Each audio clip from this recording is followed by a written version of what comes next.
Bonjour, bonjour tout le monde. Bonjour, vous m'entendez? Je vois Émilie qui est connectée. Bonjour Émilie. Caris, tu es là aujourd'hui? Bonjour Caris, hein. Bonjour Caris. À Marjorie aussi. Bonjour Marjorie. Voilà, toute l'équipe est là. Et voilà, je salue tout le monde. J'espère que vous m'entendez. Si vous ne m'entendez pas, n'hésitez pas à dire que vous ne m'entendez pas ou bien à lever la main pour parler. Alors bon, aujourd'hui, nous allons continuer avec notre cours sur la méthodologie de la recherche, hein. On a commencé avec l'introduction globale, déjà, les marches à suivre, les démarches préliminaires.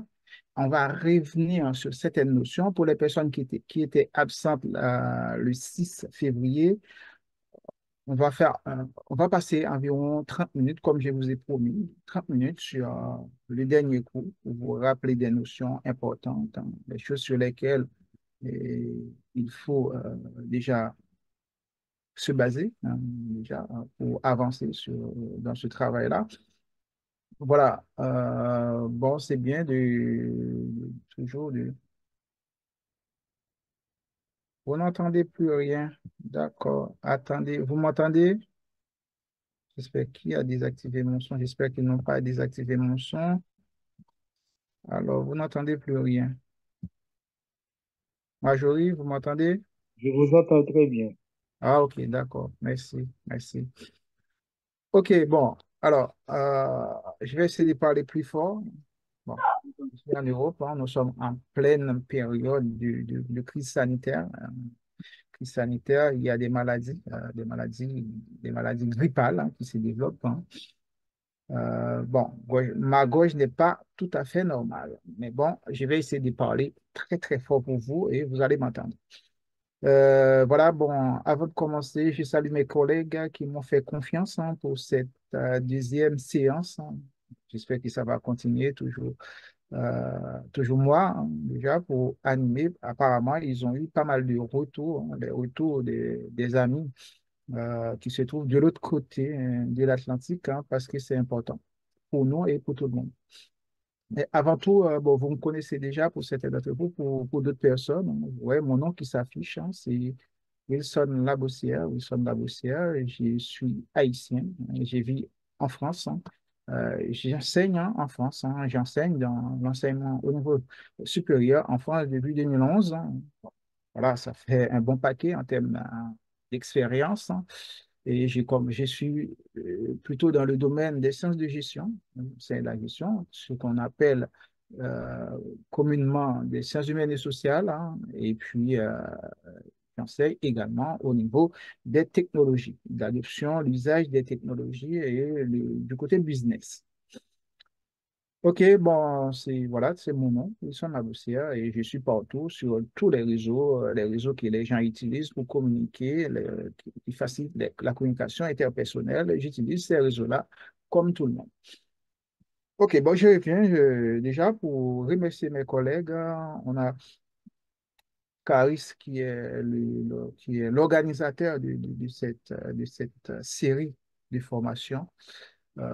Caris, c'est lui qui vit au Liban, hein. On sait que ça ne va pas très bien au Liban sur le plan sociopolitique parce qu'il y a des crises partout. Bon, c'est le monde qui est bouleversé, hein. C'est le monde qui est bouleversé. C'est partout. Il y a toujours des problèmes. Bon, je salue Caris, hein. Également Marjorie qui habite en région parisienne. C'est une Parisienne. Je salue Marjorie, qui est responsable de l'insertion professionnelle. D'ailleurs, c'est elle qui m'avait envoyé pas mal de sujets pas mal de notions sur lesquelles on va discuter aujourd'hui. Dans la même continuité, on va pas se déconnecter parce que vous êtes là, vous êtes en train de nager. Vous êtes en train de nager, c'est comme ça. Vous n'allez pas au fond, mais il faut rester à côté au niveau des rivages. C'est ça qu'on cherche je cherche à vous transmettre, hein, par l'intermédiaire euh, de l'écran interposé, comme ça. Et également, notre chef, Émilie Chaffan. Émilie, je dis salut. Désolé, j'ai raté ton appel ce matin parce que euh, j'ai un étudiant important qui travaille sur un sujet. important et sensible et important. J'étais obligé de lui accorder la journée pour relire une bonne partie de son travail. Bon, si vous voyez mes yeux sont rouges, c'est à cause de ça, parce que j'ai passé toute la journée à lire. Sur les écrans, c'est pas facile. Ce n'est pas du tout facile. OK. Bon. Donc, je crois que j'ai fait le tour, hein. Et puis, pour vous qui êtes présents, je vous salue déjà, hein. Et puis, pour certains, bon, avant tout, je salue. Il y a une forte communauté haïtienne qui participe dans cette grande communauté. Salutations à mes compatriotes haïtiens, salutations à mes amis du Maghreb, hein, et le Maroc, hein, qui porte les premiers prix, hein, le Maroc, après le Maroc, l'Algérie et la Tunisie, l'université Rabat, je vous salue, et également mes amis qui se trouvent au Sénégal à l'université EMST, pas une université, c'est plutôt un centre technique, hein, niveau universitaire, grande école, suivant le format français et francophone. Je vous salue, hein. Et puis, je sais que vous êtes dans une grande salle, hein, et ça passe très bien pour vous, hein. Je vous salue. Et voilà. Bienvenue. Et également les amis qui se trouvent au niveau de la Guinée, Guinée, je vous salue déjà, hein, parce que on sait très bien, nous sommes partout. Et sans oublier mes amis, hein, des chaînes de l'espoir du Bénin, je vous salue également. Bon, ok, arrête de parler. Maintenant, passons à autre chose.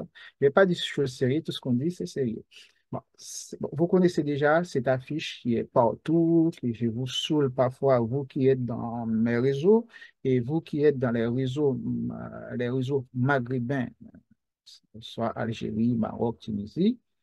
On vous saoule avec cette affiche, hein, et sans oublier les personnes qui se trouvent en Afrique occidentale ou bien l'Afrique de l'Ouest, hein. On vous saoule déjà avec cette affiche parce qu'on veut monter un réseau interplanétaire. Bon, interplanétaire en quelque sorte, on verra. Alors, comme vous l'avez demandé le 6, hein, d'enregistrer ce module, c'est vrai que Émilie, merci à Émilie qui a lancé l'enregistrement. Et voilà, vous aurez l'occasion de révisionner cet extrait ou bien révisionner ce cours sans problème. Les personnes qui sont absentes ou bien qui ont des problèmes de connexion, ces personnes-là auront l'occasion de lire tout ce qu'on va présenter également, de bien visionner et même poser des questions. Vous pouvez envoyer des questions. Vous qui êtes inscrit sur la plateforme, c'est mieux. Vous pouvez poser des questions directement sur la plateforme, je crois. Si ce n'est pas encore fait, je vais demander à Émilie d'activer la partie forum de discussion. Ça permet d'échanger avec vous et avec nous, parce que c'est important entre vous, déjà, entre vous et avec nous. C'est comme ça, on peut assurer le suivi dans le cadre de cette formation. Alors, qu'est-ce que je dois dire? Déjà, c'est bon pour l'enregistrement et puis on commence. Bon, le 6, on avait parlé avait parlé de la problématique et des questions et des sous-questions problématiques et des sous-questions, comment on peut faire émerger la problématique. Pourquoi on avait commencé par la problématique? Quand on rencontre quelqu'un qui travaille sur un sujet, mémoire, thèse, article scientifique, hein, c'est toujours le sujet en soi, c'est la question qu'on pose. Vous travaillez sur quoi? C'est de la problématique. Vous travaillez sur quoi ou bien vous travaillez sur quelle problématique? C'est ça qu'on vous demande de présenter. C'est présenter, c'est pour cela on a commencé par balayer l'affaire pour montrer que sans la problématique, vous n'avez pas de sujet mémoire. Sans la problématique, vous n'avez rien. Ça, il faut que vous ayez ça en tête. Si vous avez une problématique, vous avez un sujet, vous n'avez pas de problématique, vous n'avez pas encore un sujet. Ceci étant dit, ça peut arriver que vous travaillez sur votre sujet, votre problématique n'est pas encore tout à fait correcte ou bien n'est pas encore délimitée et définie. C'est ça qu'on va essayer de voir aujourd'hui dans cette deuxième partie qui est consacrée toujours sur la continuité, c'est plutôt une continuité sur la problématique, alors qui vous permet de vous projeter, d'aller plus loin. Voilà, peut-être, je ne sais pas, que j'avais envoyé à Émilie un cadre à respecter. Bon, c'était un cadre pour vous, qui vous permet déjà de rédiger, commencer à rédiger votre problématique, votre sujet avec quelques mots sur l'introduction. Ben, maintenant, on va les expliquer pour vous montrer comment remplir ces canevas. Bon, c'est un canevas, mais c'était un fichier PDF, mais après ce cours, vous allez recevoir un fichier Word qui vous permet d'écrire directement sur votre fichier ou avec votre sujet, problématique, etc., etc., avec des explications à l'appui. C'est pour cela que si vous ratez quelque chose, vous pouvez toujours poser des questions. Bon, je vais vérifier au fur et à mesure que j'avance dans l'explication, ou bien après, vous pouvez visionner la vidéo, que vous aurez le lien en même temps. Je crois, Émilie m'a dit qu'elle a créé aujourd'hui une chaîne sur WhatsApp, un channel WhatsApp, et à partir de ce channel-là, accéder au pays et puis la demande. Donc, alors, comme c'est quelques conseils et vous pouvez m'aider, Émilie, soit Caris, soit Marjorie, s'il y a des personnes qui parlent ou bien des personnes qui sont à l'attente, essayez d'être actifs. Conseil, hein, si vous suivez ce cours-là, vous êtes en déplacement, peut-être ça peut arriver que vous êtes dans la rue, ou bien vous êtes en famille, ou bien entre amis, vous pouvez utiliser un casque audio parce que c'est important d'avoir un casque audio, ça permet de couper le son de l'environnement. Bon, voilà, alors c'est ça. Je reviens sur la problématique, hein. C'est la problématique qui guide votre travail. Sans problématique, vous n'avez pas de travail. Vous n'avez pas de travail de recherche ou bien de travail académique ou bien travail de mémoire. Ça, j'insiste là-dessus. C'est pour cela qu'on avait passé près de 2 heures, on va dire 1 heure et demie, à parler que sur la problématique. Voilà, bon, on avait suggéré des idées comment faire émerger une problématique. C'est toujours le format d'entonnoir, hein. Le format d'entonnoir, c'est parce que tout, c'est du général au particulier. Tout ce que vous faites, c'est du général au particulier. Il ne faut jamais commencer à partir de rien. Il faut commencer à partir d'une idée fixe et à partir de l'idée, vous faites émerger d'autres idées au fur et à mesure. Voilà, du général au particulier. On y reviendra dans 2 semaines pour en parler. On ne va pas s'interniser, on va passer encore 30 minutes à les expliquer. Et après, j'ose imaginer, on va commencer à aborder tout ce qui concerne comment la revue de littérature, comment chercher des informations, sur quelle plateforme il faut chercher des informations, comment présenter des références bibliographiques et aussi, à partir de votre ordinateur, comment construire une base de références bibliographiques pour ne pas vous faire plagier. Bon, pour ne pas plagier ou bien pour ne pas vous faire critiquer en tant que plagiat. Bon, ça, c'est important, il faut tenir compte de ça. Je n'ai pas la connaissance de cause parce que ce matin, j'ai lu un document. En lisant, je me suis dit, mais pourquoi l'étudiant raconte pas mal de choses? Je suis sur quatrième page, je ne vois aucune référence bibliographique. Je dis là, il y a un problème. Il y a un problème. J'étais obligé de passer son mémoire dans un logiciel anti-plagiat pour détecter les niveaux de plagiat. Et quand j'ai vu les niveaux de plagiat qu'il y avait, j'étais tombé des nues. Bon, voilà. C'est juste pour vous dire que c'est important de faire ce travail. Il faut savoir comment les gérer, comment utiliser les bonnes bases, hein, les bons outils qui se trouvent en libre accès, que vous n'allez pas payer. Voilà, c'est ça le but de la formation, c'est de ce cours-là, c'est d'utiliser des outils que vous trouvez en libre accès. Et en même temps, comment aussi, on va voir au fur et à mesure qu'on avance, ce serait probablement au mois d'avril, comment valider vos contenus, la validation faciale, comment réaliser une validation faciale. Voilà, c'est toutes ces notions-là qu'on va essayer de mettre en avant et qui nous permettent d'aller au fur et à mesure et d'avancer dans notre travail. Bon, OK, bon, on avance, hein. Déjà, on avait parlé comment trouver une problématique, hein, comment explorer les champs qui vous permettent d'aboutir à une problématique, la littérature, en quelque sorte, et aussi comment choisir une méthode. On aura le temps, c'est toujours l'introduction. Alors, et la technique qu'on avait suggérée déjà pour votre problématique, il faut que votre problématique puisse délimiter euh, dans le temps et dans l'espace. C'est pour cela qu'il y avait quelques exercices que j'ai suggéré de résoudre dans ce PowerPoint que je vous ai envoyé. Ben, j'espère que vous avez pu accéder à partir de la plateforme. Oui, à partir de la plateforme, là, on a une trace parce que nous, derrière, on a des rapports à rendre. On a des rapports à rendre parce que pour avoir accès, trouver de la disponibilité, d'avoir une plateforme qui marche, on a on va dire des potentiels bailleurs, on a plutôt des personnes qui nous supportent sur le plan technologique. Alors, si on n'arrive pas à justifier nos coûts, du coup, là, ils vont arrêter leur collaboration avec nous et puis on sera dans la rue. Bon, bref. Alors, c'est ça, c'est sur la plateforme que tout est déposé sur la plateforme pour vous, vous pouvez accéder. Bon, on avait parlé de délimitations thématiques en fonction des mots-clés, des mots connexes aussi, des thèmes connexes, ça c'est important. Prenez du temps pour lire votre problématique et aussi d'analyser votre problématique à la fois sur le plan grammatical et aussi les mots de liaison. Par exemple, afin plus que, de plus que, et aussi des mots d'emphase. Quand on parle des mots de liaison, il y a aussi des mots d'emphase. Tout ça, c'est important de mettre ces notions en avant. C'est de ça qu'on avait parlé.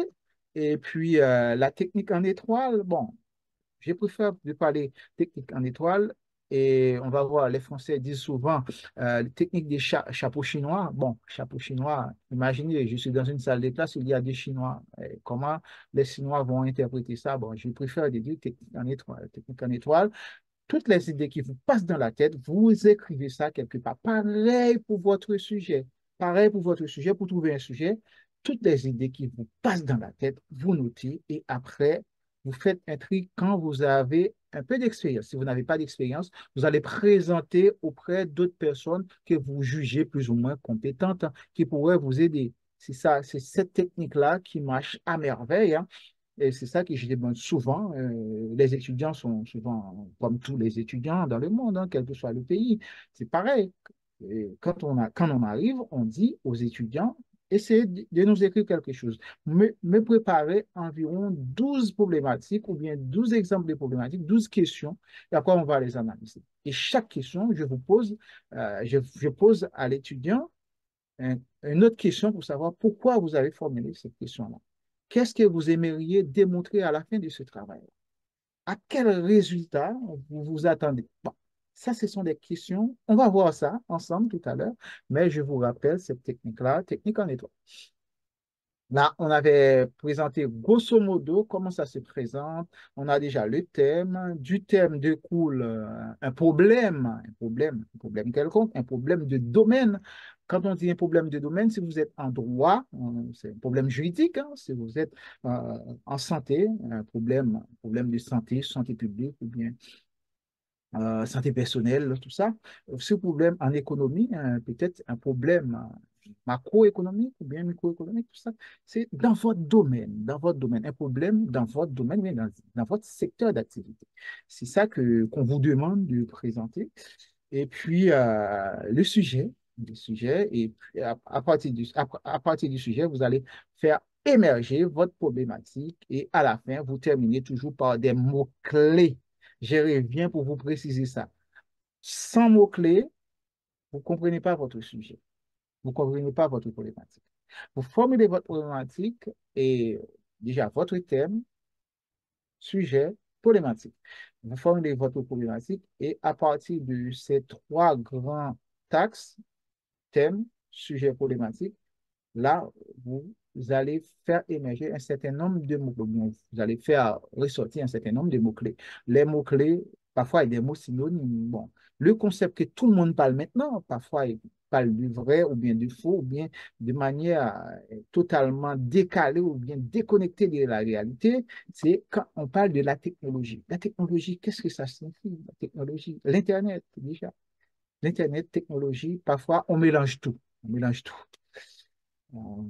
Pareil, je lisais un mémoire ce matin, je vois l'étudiant qui mélange entre transformation numérique, le numérique, l'digitalisation. Je me suis dit, mais bon, est-ce qu'on est dans une forêt? Dans une forêt, on n'est pas dans une forêt. Là, il faut mieux situer qui arrive avant l'autre. Qui arrive avant l'autre? Il faut commencer déjà par le numérique qui existe. Quand on parle de numérique, hein, le préfixe num, voilà, on voit des chiffres. On voit des chiffres déjà. Avant, c'était numérique. Après numérique, on a digitalisation. Et après digitalisation, et on a transformation. digital, transformation numérique, transformation digitale. Ce sont des mots valises, hein, on dit, ce sont des buzzwords, hein. Quand on parle, hein, on dit, oui, il y a une fracture numérique en Haïti, il y a une fracture numérique au Maroc, une fracture numérique au Bénin, une fracture numérique en Guinée. Mais bon, qu'est-ce que ça signifie vraiment?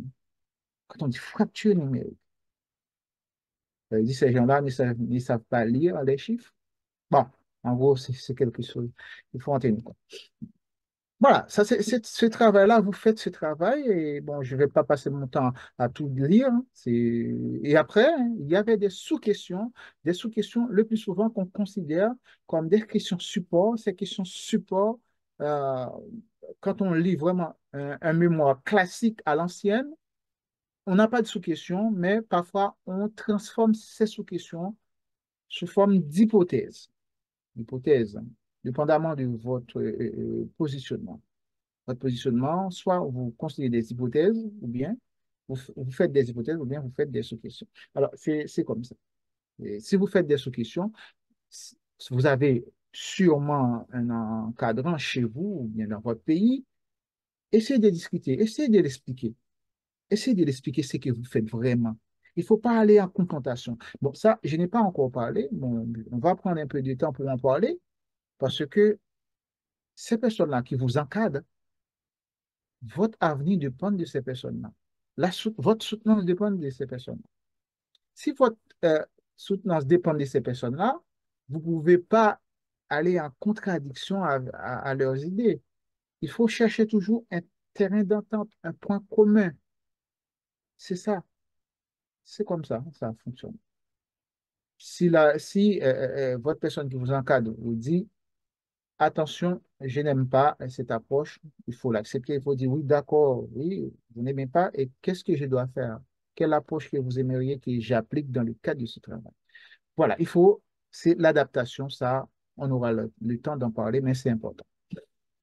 Alors, les sous-questions, on parle, les sous-questions arrivent comme support par rapport à la problématique. Là, on avait eu quelques exemples hein, de sujets d'ordre sociétal, hein, de ces sujets-là, à savoir des sujets qui parlent de comment évolue la société. Ça, c'est important. Vous ne pouvez pas formuler un sujet pour rester un peu vague. Le but de mémoire, c'est d'apporter une contribution à son domaine déjà, son domaine, et son domaine académique et son domaine d'expertise. C'est ça qu'on va voir tout à l'heure. Académique, expertise. Expertise, c'est le côté professionnel. C'est ça. Si vous faites votre mémoire sur un sujet qui correspond à votre domaine, après avoir soutenu ce mémoire, vous n'arrivez pas à travailler dans ces secteurs-là comme ça doit, en tant que consultant, là, il y a un problème. Là, il y a un problème. Voilà, ça c'est important. Je préfère vous mentionner dès le départ. Bon, là, vous avez déjà une question par exemple, en quoi la responsabilité sociétale impacte-t-elle, hein, impacte-t-elle, en quoi la responsabilité sociétale impacte-t-elle, désolé, je ne vois pas trop bien, impacte-t-elle le bien-être hein, des citoyens? Bon, alors, ça c'est important. C'est important de voir ça parce qu'on travaille sur la responsabilité des entreprises au niveau de la société. Alors, comme sous-question, on a quels sont les traits de responsabilité sociétale. C'est direct.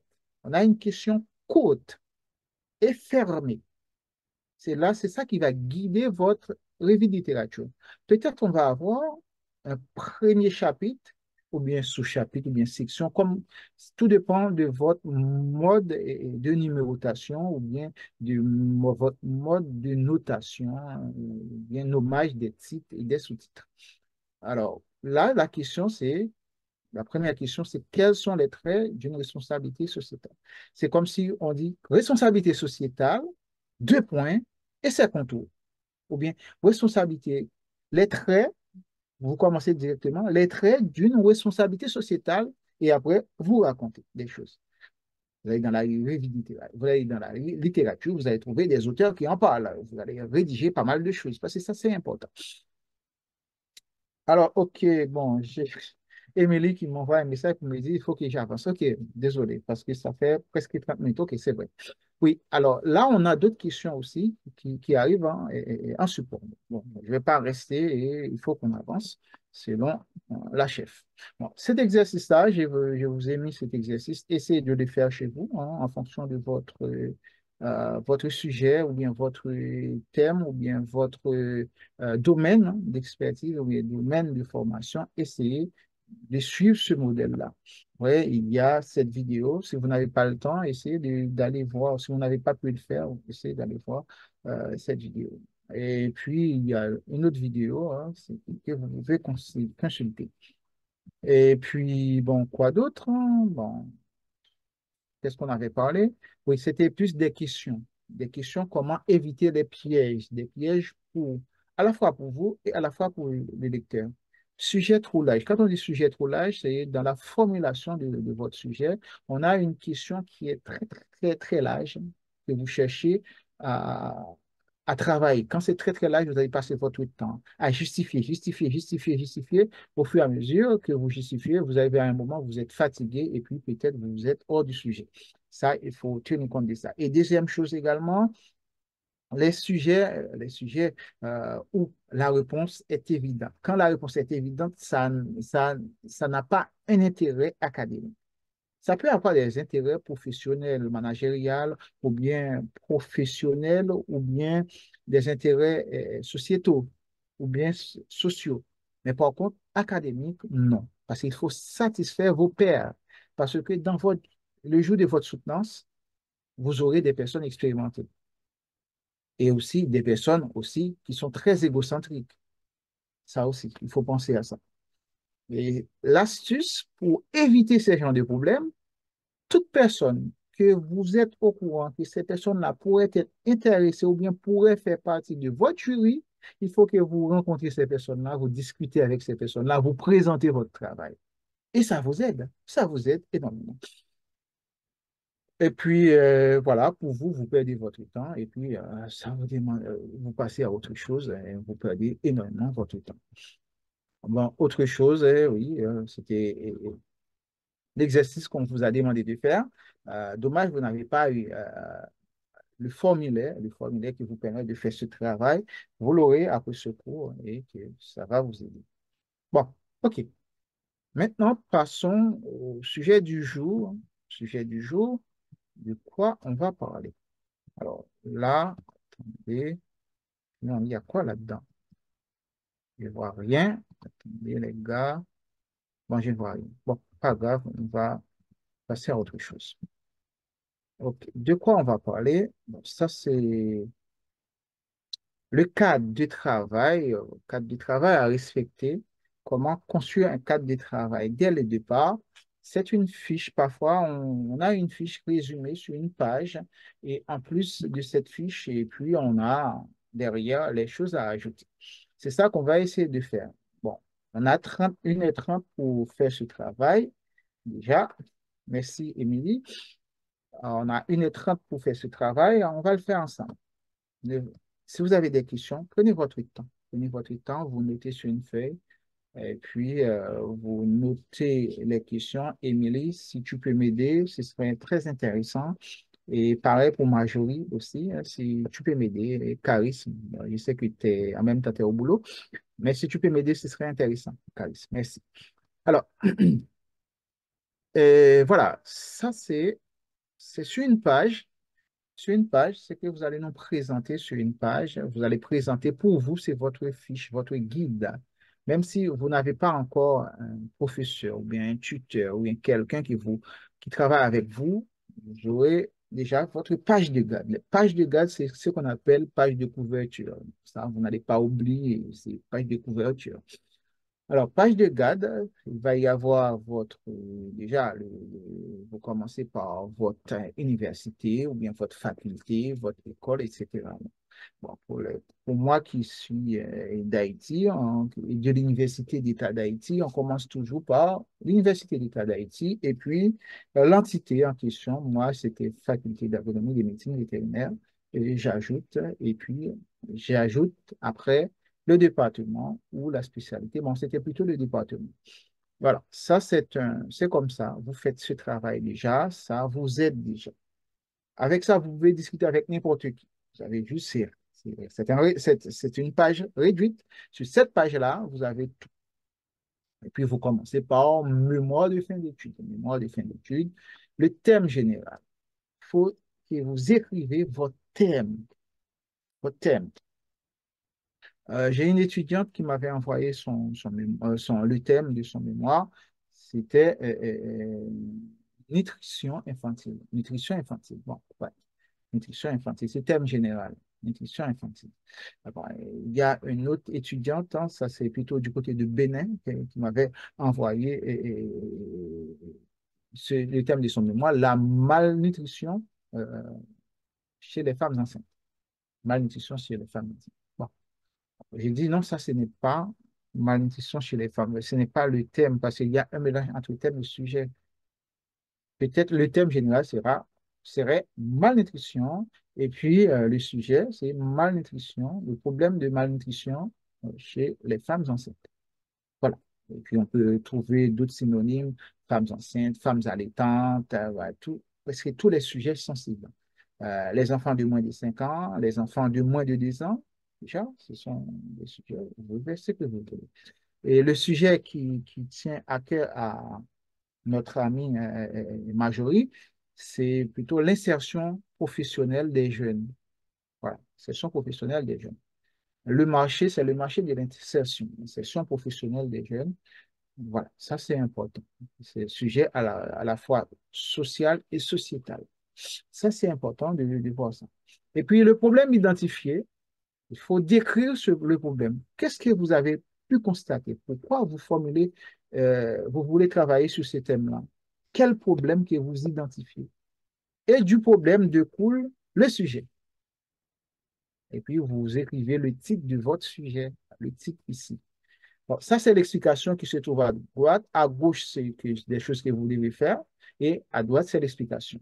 On dit thème général, vous écrivez votre thème. Et écrire, problème identifié, vous décrivez ou bien vous écrivez le problème que vous avez pu identifier. Voilà. Et sujet, vous écrivez le titre de votre sujet. Ça, c'est simple. Et la problématique, hein, pareil, vous écrivez la problématique de votre thèse ou bien votre mémoire. Bon, thèse, c'est plutôt mémoire. Puis les mots-clés, ça, il ne faut jamais oublier le nombre de mots-clés, un minimum de 5 et maximum 25. Il ne faut pas dépasser 25. Il faut que ça se trouve entre 5 et 25. Voilà, 5 et 25. Bon, ça, on va faire ce travail à partir d'un autre sujet tout à l'heure. On va voir comment on va faire ça. Au moins, vous savez déjà comment formuler les mots-clés parce que vous avez pas mal d'exemples, hein. Si vous n'avez pas pu télécharger les documents, allez sur les sites, essayez de vous inscrire déjà avant tout, hein, sur le cours. Et à partir de votre inscription, vous pouvez télécharger les documents. Il n'y a pas de problème. Bon, c'est ça qu'on va essayer de voir. Déjà. Alors, ce que vous allez faire, hein, une fois que, bon, peut-être demain ou après-demain, vous allez essayer de travailler sur une feuille blanche. Vous commencez, vous écrivez votre thème. Vous dites, ça, c'est mon thème. Voilà. Le thème de mon mémoire. Vous écrivez votre thème, le thème de votre mémoire. Après, vous décrivez le problème que vous avez pu identifier. Ça, c'est important. Il faut qu'il y ait un problème pour qu'il y ait une solution. On va voir les personnes qui sont plutôt dans le business, ils disent, quand il y a des problèmes dans un endroit, c'est parce qu'il y a des solutions. Il y a des moyens pour faire de l'argent. Ça, c'est important. Bon, on parle du business, mais vous êtes un professionnel, vous constatez qu'il y a un problème dans votre secteur ou bien dans ce que vous étudiez. Alors, ce problème-là, vous allez transformer ce problème en atout, en solution. Et d'où l'intérêt de votre sujet. Donc, ça, c'est important. Vous décrivez le problème. Vous décrivez le problème, une description succincte sans rentrer dans les détails, hein. Là, vous présentez les caractéristiques de votre sujet, etc. Et après, vous proposez le titre du sujet et ensuite la problématique et les mots-clés qu'on avait parlé tout à l'heure. Là, on a un exemple hein, de caractéristiques du sujet, c'est vous décrivez le problème, une brève description du sujet. Là, on prend l'exemple, c'est le sujet que Marjorie m'avait envoyé, elle est responsable sur cette plateforme, elle est responsable de l'insertion professionnelle. Son sujet, c'est l'insertion socio-professionnelle des jeunes ici, des milieux défavorisés. Des milieux défavorisés. Alors, c'est partout, il y a des milliers défavorisés, il y a des jeunes aussi qui ont du mal à trouver un emploi. Quand on dit insertion socio-professionnelle, c'est à la fois insertion sur le plan social et insertion sur le plan professionnel. Insertion dans la société où ils vivent et insertion professionnelle, c'est-à-dire comment ils doivent trouver un emploi. Voilà, c'est ça. Voilà, c'est les caractéristiques du sujet. Ce sujet met en lumière les défis, hein, c'est le problème hein, identifié, les défis complexes auxquels sont confrontés ces jeunes lors de leur transition vers le marché du travail. Alors, c'est ça. On commence par présenter les caractéristiques du sujet. Il ne faut pas divaguer, il faut rester précis et droit dans ses bottes et vous faire voyager les lecteurs. Ça, c'est déjà votre, ça vous permet déjà de projeter, vous comprenez ce que vous présentez. En quelque sorte, problème identifié ou bien caractéristique de votre sujet, c'est comme l'empreinte digitale de votre sujet. C'est votre, d'ailleurs, comment ça se pratique dans le pays où j'ai vu, hein, bon, dans les écoles, les centres, les écoles, les universités, ils ont des tuteurs pour les étudiants qui, les étudiants ne connaissent même pas, des tuteurs que les étudiants ne connaissent pas du tout. Ces tuteurs-là sont là pour les aider. Ce qu'on demande aux étudiants avant de valider leurs problématiques, essayez de faire une brève description de votre sujet, présenter le problème identifié. C'est comme une petite mise en contexte qu'on fait. On fait une mise en contexte qui nous permet déjà de comprendre de quoi on parle. Dans cette mise en contexte, on ne présente pas des données factuelles, on reste un peu précis, droit dans cette boîte. On peut aller plus loin, mais on demande environ 8 lignes de présentation. Il ne faut pas dépasser que 8 lignes, il faut rester concis dans ce qu'on raconte. Alors, c'est ça qu'on vous demande de faire, hein, de vous faites votre présentation. Alors, ça, bon, il continue. Cette problématique englobe l'examen des obstacles spécifiques rencontrés. Quand on dit cette problématique, ben, c'est un problème, bon, ça c'est un jeu de mots. Problème, hein, un problème, problématique, hein, ce n'est pas encore la problématique. D'accord? Quand on dit telle chose est problématique, telle chose est problématique. C'est pas encore. Bon, voilà, continue. Bon, je ne vais pas passer mon temps parce qu'on a d'autres choses qu'on va passer plus de temps, mais c'est juste pour vous faire voyager un petit peu, pour voir comment ça se présente, comment vous allez construire ça. Et j'espère, avant que je termine, je vais vous présenter le fichier que je vais vous envoyer en format Word qui vous permet déjà, vous avez configuré ça, hein. Je sais qu'il y a les 3 religions qui sont sur cette plateforme. Vous allez utiliser ça comme votre Bible, hein, ça, je m'adresse aux chrétiens, comme votre Coran, je m'adresse aux musulmans, et comme votre Torah, je m'adresse aux juifs, personnes de confession juive. Bon, voilà, c'est ça. Il faut utiliser ça pour votre mémoire comme votre support de manière religieuse. Il faut adapter par rapport à ce support-là et commencer à rédiger votre travail. Voilà. Bon, je vous laisse découvrir. Vous aurez ce document sur la plateforme parce qu'il faut qu'il y ait la traçabilité. Vous aurez accès à ce document. Alors, autre chose, bon, on va passer maintenant déjà. Euh, Commencez déjà par une brève introduction de votre sujet d'étude. Vous commencez par une brève introduction de votre sujet d'étude. Pourquoi je dis une brève introduction? Parce que l'introduction de votre travail, de votre mémoire, c'est à la fin. Vous faites vraiment l'introduction. Parce que dans l'introduction, vous annoncez aussi, à la fin de l'introduction, vous annoncez les résultats que vous avez pu obtenir, sans entrer dans les détails. Sans entrer dans les détails, vous annoncez les résultats. Les résultats, si vous avez formulé quelques hypothèses, vous annoncez également la méthode utilisée, la méthode de collecte des données. Voilà, la méthode d'expérimentation aussi. Soit vous collectez des données ou bien vous menez des expériences in situ. Voilà, si vous avez une cohorte, vous administrez soit un produit ou bien un aliment ou bien des médicaments à cette cohorte, il faut l'analyser. Voilà, il faut l'analyser. Vous annoncez ça également dans votre introduction. Cela, je préfère de vous dire, vous commencez dès maintenant par une brève introduction, vous parlez du sujet, vous donnez une explication du sujet et les objectifs poursuivis. Ça, c'est important. Là-dedans, vous parlez du contexte. Là, il faut nous faire voyager avec des données chiffrées, c'est important. Parler un peu d'histoire, parce que c'est encore très important de parler d'histoire dans le cadre de ce travail, hein. Et aussi, les chiffres, hein, vous faites voyager. Bon, là, on a un exemple. L'exemple, c'est un étudiant qui travaille, alors ça, c'est le domaine économique, qui travaille sur la libre-échange, sur les libres-échanges, hein, non pas les libres-échanges, plutôt, c'est l'internationalisation des entreprises. Désolé. Sur l'internationalisation des entreprises, c'est pour cela qu'il parle des échanges. Il commence par les échanges. Il dit, les échanges existent depuis la nuit des temps. Bon, ça ne veut rien dire, mais bon, c'est juste pour faire voyager les lecteurs. On commence comme ça. C'est comme je vous ai dit, il faut commencer du général au particulier.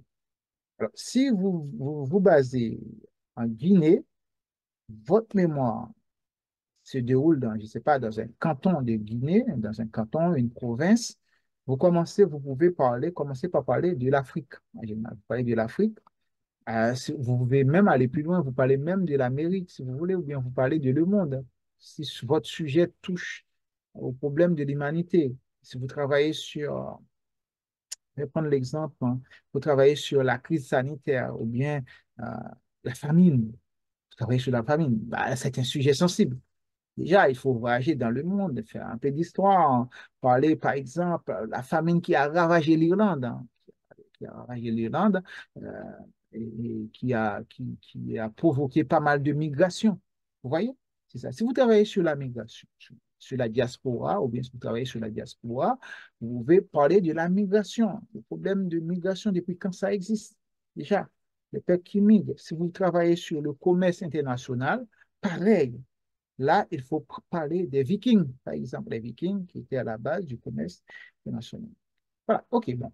On revient sur Terre, c'est juste pour vous dire que toujours le format d'entonnoir. Vous commencez du général au particulier. Si je reviens sur mon ami qui travaille euh, sur une province en Guinée, si cet ami-là travaille sur le traitement de la malnutrition, bien le traitement du paludisme, alors la personne va parler déjà paludisme.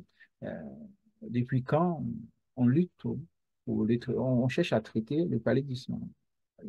Le continent africain et après les politiques nationales en matière de traitement paludisme en Guinée et après la personne va se focaliser sur le département, la région, etc., etc. Du général au particulier. Alors, c'est toujours format d'entonnoir que je vais toujours répéter pour vous parce que c'est important. Alors là, on voit l'étudiant commence à parler des échanges qui existent depuis la nuit des temps, car le développement international a permis de compenser au départ les imperfections du marché. Quel marché? Ça manque de précision, peut-être du marché local, comme le manque des matières premières au niveau des pays, par exemple. Bon, voilà, c'est le marché local, c'est le marché local, le marché national. Voilà, c'est ça que l'étudiant aille encore plus loin, parle de l'approche macroéconomique des classiques, hein, des classiques. Quand on parle des classiques, on voit qui arrive, on voit déjà le post-colbertisme, ça c'est important. Et puis, l'étudiant commence à faire évoluer sa mentalité. Et puis, On peut aller encore plus loin. On peut dire que ce commerce-là est à la base des révolutions que le monde a connues, pas mal de révolutions, à savoir révolution industrielle du XVIIIe siècle, révolution de l'énergie ou bien électrique du XIXe siècle et au XXe siècle, révolution informatique. Vous voyez, c'est comme ça. Faire voyager le lecteur, c'est pareil, c'est en fonction de votre domaine. Et pareil, hein, si vous travaillez je sais qu'il y a pas mal de personnes qui sont en droit, essayez de nous faire voyager également. Les articles du droit. Et déjà, vous commencez, si vous êtes, je prends l'exemple d'Haïti, vous pouvez même commencer par le code civil qui existait depuis Toussaint Louverture. Ça aussi. Il faut faire évoluer les choses. Vous commencez par ça. La Constitution de 1801, et puis faites évoluer les choses au fur et à mesure. Alors, pareil pour l'éducation, vous êtes dans l'éducation, essayez de nous parler du Concordat, des GFOA pour Haïti, sans oublier la réforme de Bernard. Réforme de Bernard, vous mentionnez ces choses-là. C'est ça qu'on cherche, des choses qu'on ne connaissait pas. Quand on lit l'introduction, ça donne envie de découvrir plus dans le cadre de votre mémoire. Pareil, quelqu'un qui travaille sur choléra, je pense, choléra déjà, quelqu'un qui travaille sur choléra, ou bien sur Ebola. Ebola, c'est Afrique de l'Ouest. Vous travaillez sur Ebola. Ebola fait partie des coronavirus, hein. Il faut parler des coronavirus.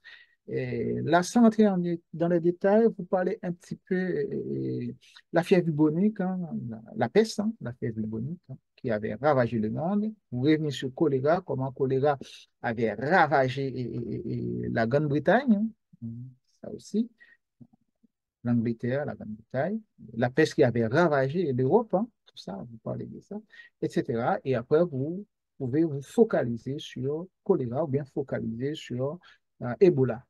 Voilà, ça, ce sont des exemples hein, qui vous aident un petit peu. Pareil, vous êtes en sociologie, vous travaillez sur les tendances sociétales, les tendances qui font bouger. Par exemple, le chômage. Le chômage, c'est la bête noire de tous les gouvernements, partout dans le monde. C'est comme ça. Vous travaillez sur le chômage hein, ou bien vous travaillez sur le vieillissement de la population. Bon, ça, c'est plutôt l'Europe, hein, l'Europe, hein, c'est le problème de l'Europe, hein. Bon, les autres parties du monde n'ont pas ce genre de problème, le vieillissement de la population. Bref, travailler sur le vieillissement de la population, des problèmes sociétaux. Ou bien le banditisme, le grand banditisme, hein, le banditisme, ça, c'est partout. Partout, dans chaque pays, hein, il y a toujours un endroit qu'on ne peut pas visiter parce qu'il y a le banditisme, le grand banditisme qui règne. Là, bon, sauf les pays de l'Europe du Nord, plus ou moins, qu'ils arrivent à contourner ça parce que eux, ils sont plus démocratiques par rapport au reste du monde. Ça, c'est important. Mais partout dans le monde, quel que soit le pays, il y a toujours des endroits ou bien plusieurs endroits. On ne peut pas circuler librement.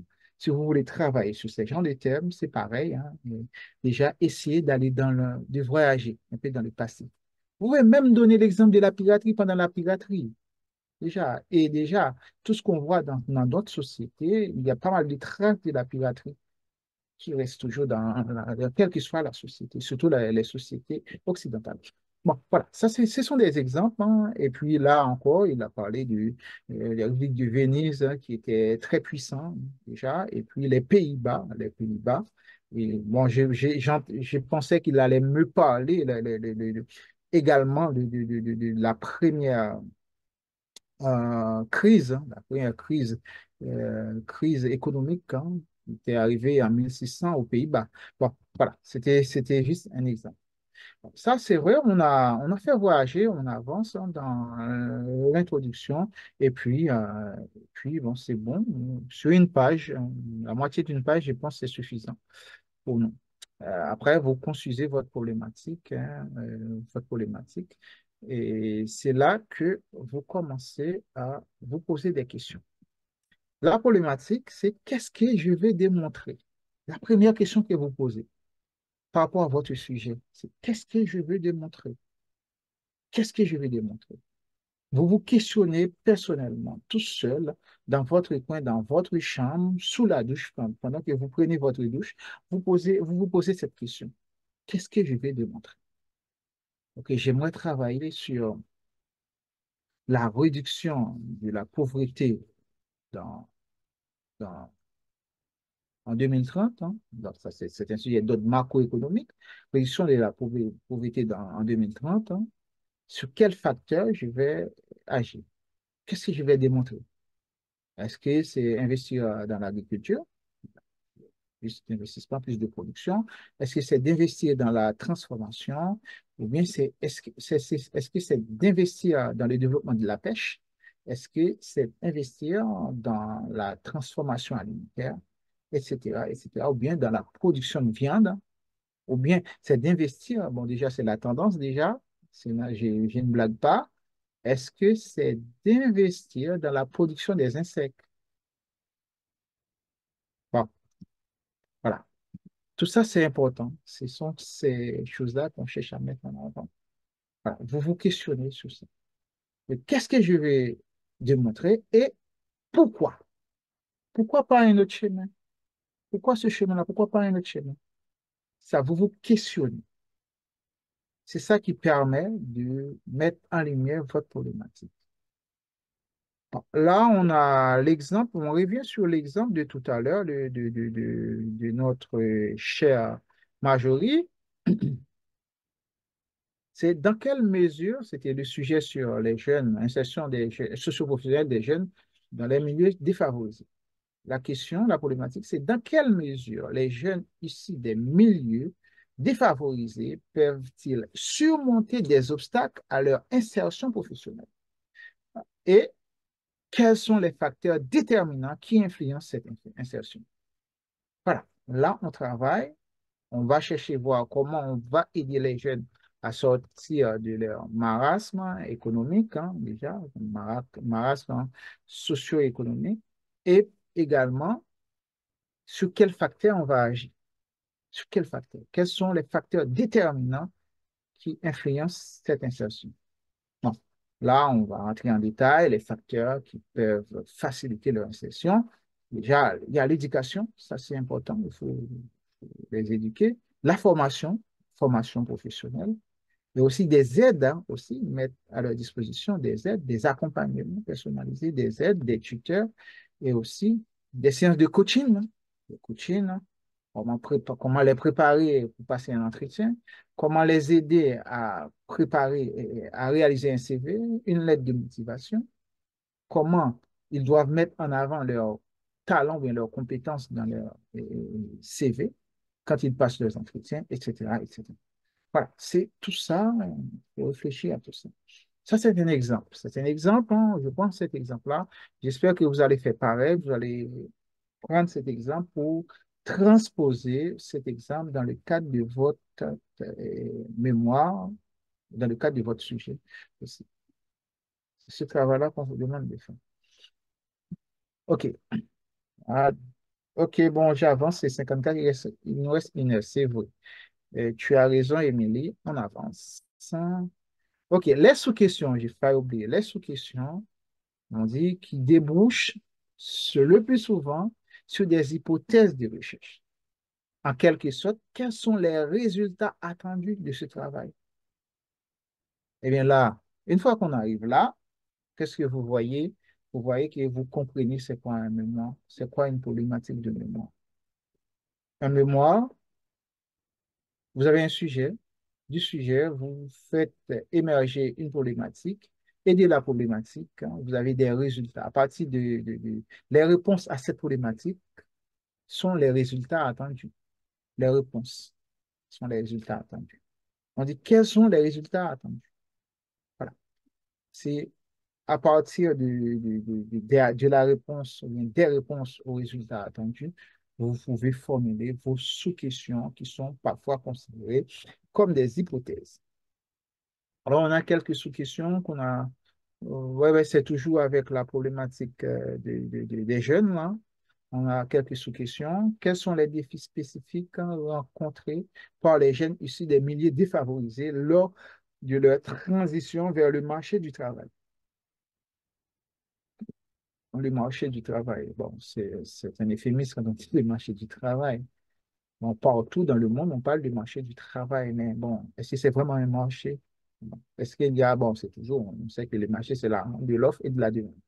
L'offre ce sont les organismes ou bien les institutions qui proposent hein, des offres d'emploi, qui proposent des emplois, les organismes d'emploi. Et la demande, ce sont les demandeurs d'emploi. Et selon la définition admise par l'UNESCO, hein, quelqu'un qui cherche de l'emploi, un chômeur, c'est quelqu'un qui cherche activement de l'emploi. Une fois que si la personne n'est pas en recherche d'emploi, la personne n'est pas considérée comme chômeur. Bon, ça, c'est la technique capitalistique, hein, c'est la technique des capitalistes pour dire on arrive, avec notre système, on arrive à réduire le taux de chômage. Ça, c'est complètement faux euh, parce que quelqu'un qui est en formation n'est pas considéré comme chômeur. Bon. OK. Quel est le rôle joué? Quel rôle joue l'éducation? Voilà, quel rôle joue l'éducation, la formation professionnelle et les réseaux sociaux dans l'insertion socio-professionnelle de ces jeunes. Bon, là, quand on parle des réseaux sociaux pour un sujet pareil, on parle des réseaux sociaux professionnels et personnels. Personnel, c'est pour le réseautage. Si je connais quelqu'un, bon, je peux discuter honnêtement avec la personne. Je dis à la personne, je cherche un emploi dans tel domaine. Je sais faire telle ou telle chose. Là, si la personne connaît quelqu'un, la personne peut me référer. Ou bien la personne peut me demander mon CV que la personne envoie à un ami ou bien quelqu'un de son entourage. Voilà. Mais quand on parle de l'insertion, on, on mentionne les réseaux sociaux, on parle des réseaux sociaux professionnels comme LinkedIn, ou bien, bon, les francophones parlent beaucoup LinkedIn, mais c'est avec LinkedIn. Par exemple, il y a Viadeo aussi, Viadeo comme d'autres réseaux professionnels. Il y a aussi Zing pour les personnes qui sont, qui sont voilà, qui cherchent plutôt, pas qui sont, qui cherchent de l'emploi plutôt en Allemagne ou bien en Asie. Il y a Zing qui existe. Mais partout, le passe-partout est toujours considéré comme LinkedIn. C'est le réseau social professionnel qu'il faut utiliser. Voilà. Et comment la politique publique et les initiatives privées peuvent-elles contribuer à améliorer l'insertion socio-professionnelle euh, des jeunes. Bon, cette question-là, moi, toutes les questions qui commencent par comment, c'est une question large. Ça, c'est important.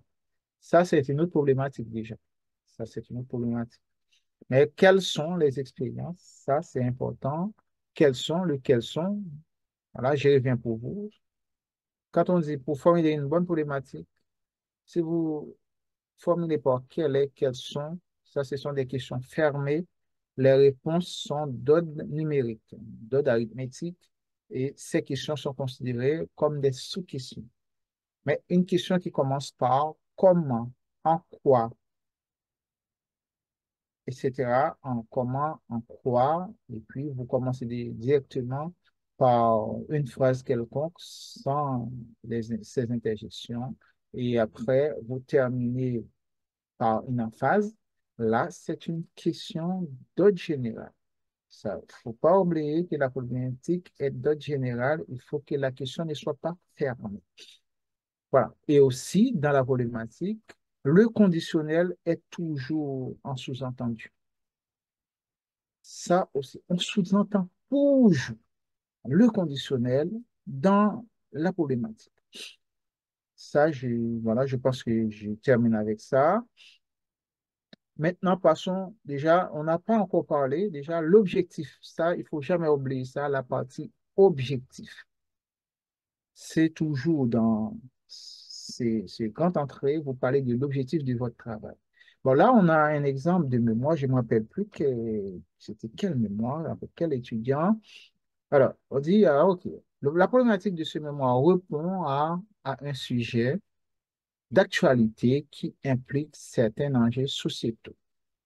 On dit, nous pouvons retrouver ici l'environnement, un enjeu qui devient important dans tous les secteurs. L'affichage dynamique. Ah oui, voilà, c'est une étudiante qui travaille sur la publicité par affichage. Affichage, quand on parle d'affichage dynamique, c'est bon, les écrans qui vous balancent des publicités, que vous voyez quand vous allez dans un hôpital, surtout dans un hôpital, vous voyez des écrans qui affichent des choses. Ça, c'est de la publicité dynamique ou l'affichage dynamique. Voilà, c'est ça. C'est ça que l'étudiant est en train de présenter dans le cadre de ce travail, mais c'est intéressant. L'objectif, ça, c'est important. C'est important de parler de l'objectif suivi. S'il n'y a pas d'objectif, ça ne présente aucun intérêt pour passer à autre chose. Alors, j'ai fait pareil, je ne vais pas tellement passer mon temps à l'expliquer pour vous, mais vous pouvez voir déjà comment l'étudiant a amené l'objectif de son travail. Il dit, dans le cas de l'affichage dynamique et en particulier le DO, c'est Digital Out of Home, hein, c'est la publicité digitale, la publicité affichage par digital. Ça, c'est comme si à la télévision, vous regardez une publicité, vous voyez une affiche à la fin. C'est la même chose. C'est la même chose que vous voyez. Alors, c'est important et l'étudiant continue à dire ce sujet permettra de sensibiliser les lecteurs et de les faire réfléchir sur ces questions environnementales. Alors ça, c'est quelque chose, un sujet d'ordre sociétal. C'est un sujet d'ordre sociétal. Quand on parle de la conscience citoyenne sur la protection de l'environnement, c'est un sujet d'ordre sociétal. Ce sujet-là rentre dans le cadre des ODD, les objectifs du développement durable. Voilà, ça c'est l'exemple. C'est l'exemple, c'est l'objectif. Et l'objectif de l'étudiant, déjà, c'est sensibiliser ces gens-là. Sensibiliser ces gens-là. Ok, c'est important. Bon, on va pas passer, bon, ça c'est plus un domaine hein, plutôt réservé, ça c'est marketing, bon, bref. Ça, c'est plutôt les gens du Maghreb qui sont plus en marketing, hein. N'hésitez pas, hein, vous pouvez toujours m'envoyer un mail. Je réponds, même si je réponds tard, mais bon, je réponds quand même. Vous envoyez à Émilie, bon, vous envoyez à Méthodologie, c'est Émilie qui est derrière, et Émilie prend en charge et Émilie nous partage après. Intérêt personnel, professionnel, académique, hein, social, sociétal, etc. Bon, bon, là, on parle du sujet, là, du sujet insertion professionnelle. Là, on commence par une brève introduction, mais après, on va rentrer en détail pour présenter votre sujet. Un sujet qui ne présente aucun intérêt, c'est pas la peine de travailler ce sujet. Surtout l'intérêt académique. L'intérêt académique, bon, dans l'intérêt académique, c'est là les étudiants racontent pas mal de mensonges. Le plus souvent, ils disent que ça n'a jamais été traité par la littérature. Bon, mon travail va être l'innovation dans ce domaine. Bon, le mieux, il faut être humble pour dire que ce sujet a probablement été travaillé par la littérature, bien, dans tel sens, mais le sens que j'aborde ce sujet, ce temps-là n'a pas encore travaillé. Faut ne jamais dire jamais été travaillé. Ouais. Ça, c'est intéressant. Bon, je vais pas passer mon temps là-dedans, c'est vous faites une brève introduction pour dire que dans cette section, ou bien ce point-là, on va aborder l'intérêt personnel, l'intérêt sur le plan personnel, l'intérêt sur le plan professionnel, l'intérêt sur le plan académique, l'intérêt sur le plan social et l'intérêt sur le plan sociétal. Quand on dit l'intérêt personnel, c'est pour vous, personnellement, qu'est-ce que ça vous apporte? Quel intérêt ça représente pour vous? Là, vous allez voir un exemple, c'est un étudiant qui avait travaillé au Cameroun, hein. Ah, j'ai oublié les amis du Cameroun aussi qui sont connectés. Voilà, qui sont connectés sur l'autre plateforme, c'est sur Webex, parce qu'eux, ils ont un partenariat avec Webex. Alors, intérêt, intérêt et personnel, c'est sur le plan personnel, qu'est-ce que ça vous apporte? Intérêt professionnel, c'est votre domaine. Si vous êtes dans le domaine du droit, c'est sur le plan juridique. Sur le plan juridique, hein, qu'est-ce que ça apporte? Si vous êtes dans le domaine de l'éducation, pareil, c'est dans votre domaine. Pour les professionnels du métier. Pour les professionnels, s'il vous plaît, vous pouvez couper vos sons, vous pouvez faire ça pour moi, Émilie. Merci. Professionnel, si vous êtes dans le domaine de l'éducation, déjà, qu'est-ce que ça apporte pour ces professionnels? Là encore, à qui vous vous adressez? Votre sujet. Je ne connais pas votre sujet. Là encore, il faut faire la différence ou bien Il faut faire des sous-ensembles sur le plan professionnel. Si vous êtes dans l'éducation, il faut que peut-être votre sujet va s'adresser aux parents. Avant que ça s'adresse aux parents, il faut que vous vous adressez aux professionnels du métier. Les professionnels, on va voir les professeurs ou bien les instances, comment on dit, les instances, hein, les autorités compétentes, hein, les autorités compétentes. Et puis, parmi les autorités compétentes, il y a les directeurs actuels, même les ministres hein, aussi, hein, qui intégrer M. Kata, et les inspecteurs encore, là, il ne faut jamais oublier les inspecteurs, parce que ça s'adresse à eux.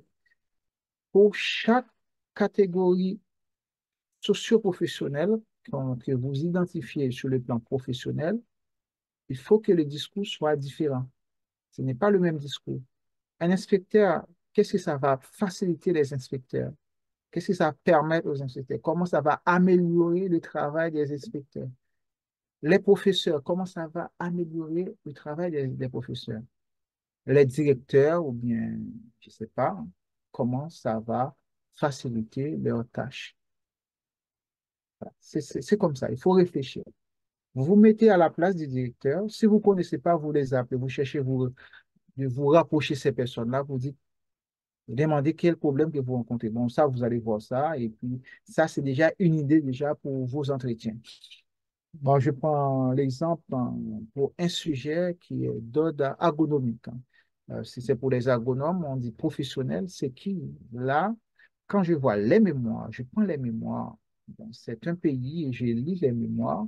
Je me suis dit, là, bon, ces étudiants vont même autre parce que quand on prend l'exemple pour le domaine agricole, quand on dit on s'adresse à des professionnels, on va voir les ingénieurs agronomes, les agronomes, ingénieurs agronomes, tout, et également les techniciens agricoles, les responsables des bacs, les responsables des DDA, etc. Il faut voir les différents échelons. Et sinon, votre mémoire n'a aucun intérêt, les intérêts professionnels. Et puis l'intérêt académique, qu'est-ce que ça va amener? Déjà, quelle contribution sur le plan académique? Comment on va aborder ce sujet-là? Bon, c'est vrai, si vous êtes dans un pays, quand même, j'imagine qu'il y a une académie quelconque. L'académie est là pour valider des concepts. Peut-être qu'il y a des concepts qui existent seulement dans le milieu, le bas-fond, dans les endroits reculés, en province, que la capitale n'est pas au courant. C'est votre travail, c'est de mettre ces concepts en avant. Il ne faut pas chercher à détourner, à chercher à interpréter en fonction de vos compétences. Non, il faut les laisser comme ça. C'est ça qui fait votre travail, l'originalité de votre travail, l'honnêteté. Il ne faut pas déformer ce que les autres ont dit. Si vous arrivez, bon, je me rappelle, hein, l'histoire du Joumou, c'est Joumou. Il y a d'autres personnes qui disent Giromon. Il ne faut pas déformer. OK, il faut faire un travail pour dire dans tel endroit on dit Giromon, dans tel endroit on dit Joumou, et dans tel endroit on dit Joromon, etc., etc. Ça, c'est l'exemple. C'est pareil pour Atcheké. Atcheké, je m'adresse à mes amis de la Côte d'Ivoire. Dans certains endroits, on dit Atcheké, d'autres endroits Atsieke, et d'autres endroits Atcheké. Il ne faut pas essayer de vous rapprocher des Français pour être plus français que français, pour dire, on va dire Atsieke. Maintenant, il faut respecter la manière que les gens, dans les milieux reculés, parlent, et vous respectez ça, et vous cherchez à transcrire, et vous faites un commentaire en note de bas de page pour expliquer. Il ne faut pas oublier les autres, parce que c'est très frustrant. C'est très frustrant. Personnellement, pour moi, c'est très frustrant. Je vous ai dit dès le départ, je suis haïtien. Quand je suis arrivé en France, je vois que les gens prennent ce qu'on appelle chez nous marinade, ils disent c'est Accra. Je dis, mais quand même, Accra, je sais, mais Accra, on fait ça avec taro. Quand même, avec taro, on ne peut pas Accra. On ne peut pas prendre quelque chose avec de la farine, on dit c'est Accra. Alors, pour faire plaisir aux Antillais, ils disent Accra. Bon, désolé mes amis Antillais, Martinique qui sont connectés. C'est juste pour vous dire que, ouais, on a l'originalité de l'Accra chez nous. On fait cette différence. C'est Accra, c'est avec Tao, hein. Tao, et dans la langue vernaculaire, on parle Caraïbe parfois. en Haïti. Et puis, ce que vous appelez aux Antilles Martinique, Guadeloupe, Guyane, Accra, ce n'est pas de l'Accra chez nous, on l'appelle marinade. Voilà, c'est ça. Et c'est pour cela que j'avais mené pas mal de lobby pour que, surtout les personnes dans la restauration, les Haïtiens ou les Haïtiennes qui sont dans la restauration, puissent bannir ce mot Accra dans leur vocabulaire pour dire c'est marinade. Bon, je suis satisfait de ça. Ils parlent maintenant de marinade. Alors, c'est pareil, c'est le respect. Le respect, on respecte déjà l'authenticité, l'originalité du mot, et puis on peut transcrire ça. C'est notre boulot, nous qui sommes dans la recherche académique. Ça, c'est de la recherche académique, moi, hein, c'est de mettre ces choses en lumière. C'est notre rôle. Il ne faut pas rester à notre ailleurs pour dire que par rapport à nous, c'est comme ça, je vois, c'est comme ça, c'est comme ça. Non. Et il faut respecter les cadres que vous menez votre travail. Alors, c'est pareil, OK, sur le plan professionnel, sur le plan académique, c'est ça. Vous dites que ce n'est pas traité, mais bon, quel éclaircissement je compte apporter? Peut-être il y a un terme qui reste dans les provinces qui n'est pas populaire. Mon but, c'est de vulgariser ce terme. Peut-être il y a un endroit qui existe une technologie, cette technologie reste toujours traditionnelle. Mon but, c'est pour vulgariser cette technologie. Ben, j'ai un étudiant qui prépare sa thèse professionnelle avec moi, sa thèse doctorale à DBA, qui c'est Business and Administration. C'est dans le business qu'il prépare il est étudiant, la personne est déjà retraitée, la personne a 67 ans, qui prépare son doctorat, mais c'est sur la médecine traditionnelle, en France encore. Médecine traditionnelle en France. La personne m'explique la technique des coupeurs de feu. Si vous êtes brûlé, brûlé dans un endroit de votre corps, il suffit d'appeler quelqu'un au téléphone et cette personne-là qui possède cet art pourrait vous traiter à distance. Voilà, pour les autres pays, bon, on va voir les médias occidentaux aller dire, oh, c'est de la sorcellerie. Mais non, ce n'est pas de la sorcellerie.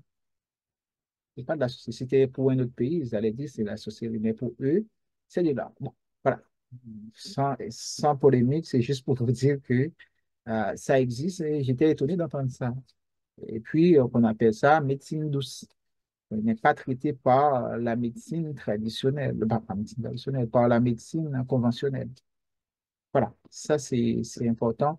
Et c'est une contribution académique, ce travail-là. C'est une contribution académique, ce qui reste dans les tiroirs ou bien qui reste dans les milieux reculés, on arrive à parler de ces choses-là dans le milieu universitaire. C'est une contribution académique. Ça, il ne faut pas oublier ça. Contribution sociale et comment votre mémoire va contribuer à améliorer la société où vous vivez. Dans la société où vous vivez, comment votre mémoire va contribuer à améliorer. Ce n'est pas toute la société que vous allez améliorer. Vous allez plutôt contribuer, apporter votre part, votre contribution pour l'amélioration euh, de la société. Ça, il ne faut jamais oublier ça. C'est pour cela que vous faites ce travail. Ce n'est pas pour vous. Votre motivation personnelle, oui, c'est très bien. C'est déjà pour avoir votre titre, vous passez, avoir votre diplôme derrière et déjà peut-être continuer vos études ailleurs. Bon, voilà, ou bien continuer vos études, faire d'autres études, niveau master 2 ou bien master ou bien doctorat, ce que vous voulez faire. Ça, c'est sur le plan personnel. Sur le plan professionnel, on explique quelle contribution, comment votre travail va aider les professionnels dans votre secteur, dans votre domaine. Et sur le plan académique, c'est comment votre travail va faire débat dans le milieu universitaire. Ça aussi va déclencher le débat, la vulgarisation que vous allez faire derrière. Sur le plan social, comment votre travail peut contribuer à améliorer la société. Je prends toujours l'exemple de Bénin avec le fameux Patrice Talon qui est président. Quand il était devenu président, qu'est-ce qu'il a fait? Il a mené pas mal de réformes. Selon des articles que vous pouvez trouver sur Internet, et c'était l'un des pays les plus corrompus au monde. Mais grâce aux travaux de Patrice Talon, c'est maintenant en Afrique, c'est l'un des pays les plus sûrs. parce qu'ils avaient enclenché des travaux, des recherches, et aussi pour trouver la source du problème et pour proposer des solutions. Voilà, ça, c'est important. Dans toute société qui se développe, il y a souvent des problèmes. C'est aux intellectuels de travailler ces problèmes, de faire des débats. Et je vous conseille, une fois que vous travaillez, vous avancez sur votre sujet, vous avancez, vous arrivez à un moment, vous êtes prêt pour soutenir votre mémoire. Ce qui était important de faire, c'est ne restez pas chez vous. Vous utilisez les réseaux sociaux. De temps en temps, il faut prendre une petite partie, un paragraphe, vous partagez, vous faites référence, vous partagez en même temps, essayez de traduire dans votre langue maternelle pour éclairer la population parce que on sait très bien, ils disent les pays du Sud, ce sont les plus grands utilisateurs des technologies et le taux de pénétration des technologies dans les taux d'adoption plutôt, c'est plus élevé par comparaison aux pays occidentaux parce que les gens n'ont pas allé à l'école pour apprendre à utiliser un smartphone. Et dans les pays occidentaux, ils passent à l'école pour apprendre. Vous voyez? C'est ça. C'est le taux d'adoption, c'est plus élevé. Alors, c'est ça que je vous demande de faire. Si votre sujet, c'est pour améliorer les conditions de vie des professionnels ou bien la société, essayez de, la communauté, essayez de partager des paragraphes de temps en temps pour communiquer avec le monde. Comme ça fait le débat. Ça va faire prendre conscience aux autres. Tu vois, j'ai un ami qui travaillait c'était sur le professionnalisme des parlementaires haïtiens. Mais quand il m'avait dit ça, il dit, mais le professionnalisme, mais bon, quand j'ai lu son travail, il dit, mais ça ne colle pas du tout. Là, on parle de professionnalisme. Est-ce que vous basez sur le nombre d'années que la personne passe au Parlement, c'est ça qui développe le professionnalisme? Il dit, non, pas du tout. Et vous vivez dans un pays, vous voyez, quand on parle du professionnalisme, quelqu'un par exemple, en France, les personnes qui est députée, qui travaille dans la commission qui s'occupe de l'agriculture, la personne ne connaît rien dans l'agriculture, mais cette personne-là va passer au moins 3 semaines en immersion sur les fermes agricoles pour voir comment les gens fonctionnent, comment les agriculteurs travaillent. Parce que ce sont ces personnes-là qui vont défendre les agriculteurs. C'est ça.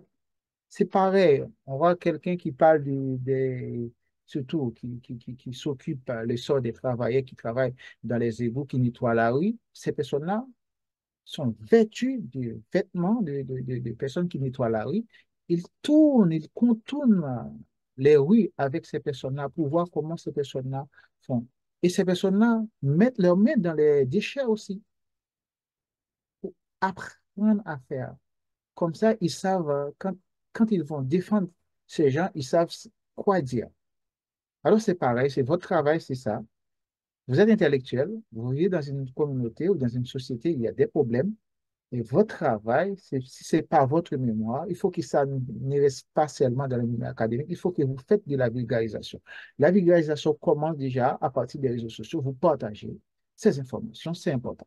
Alors, sur le plan sociétal, bon, quand on dit sociétal, parfois les gens disent société, sur le plan social et sociétal, c'est la même chose. Non, ça n'a rien à voir. Sociétal, déjà, c'est la société au sens large en tenant compte des générations futures. C'est la société, c'est vrai. Mais en tenant compte des générations futures. C'est vrai. Qu'est-ce que ça va améliorer ce plan social, comment votre travail va améliorer la société et en même temps, sur le plan sociétal, comment votre travail va faire bouger la société dans le sens positif pour que ça ne ça n'arrive pas à avoir un mauvais impact sur les générations futures. Voilà, ça c'est important, il faut le faire. Ce que je peut-être c'est vous entendez ça pour la première fois, les intérêts, parmi les intérêts, et c'est normal. C'est normal. Parce que ce sont des choses sur lesquelles je suis en train de travailler. Ça fait 2 ans que je travaille sur les aspects sociaux et les aspects sociétaux. Les aspects sociaux, ça fait 2 ans, et les aspects sociaux, ça fait à peine un an. Voilà, ce sont des recherches que je mène avec d'autres chercheurs du monde professionnel, mais on voit beaucoup plus au niveau de l'entreprise quel impact les entreprises peuvent avoir sur leurs salariés d'une part et également sur la société. Bon, intérêt personnel, là on a un exemple, hein.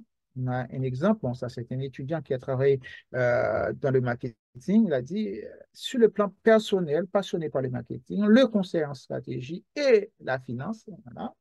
Le désir, c'est d'accroître les connaissances, bon, ce n'est pas les connaissances, on va dire mes connaissances, on va dire, et développer les compétences dans ces domaines.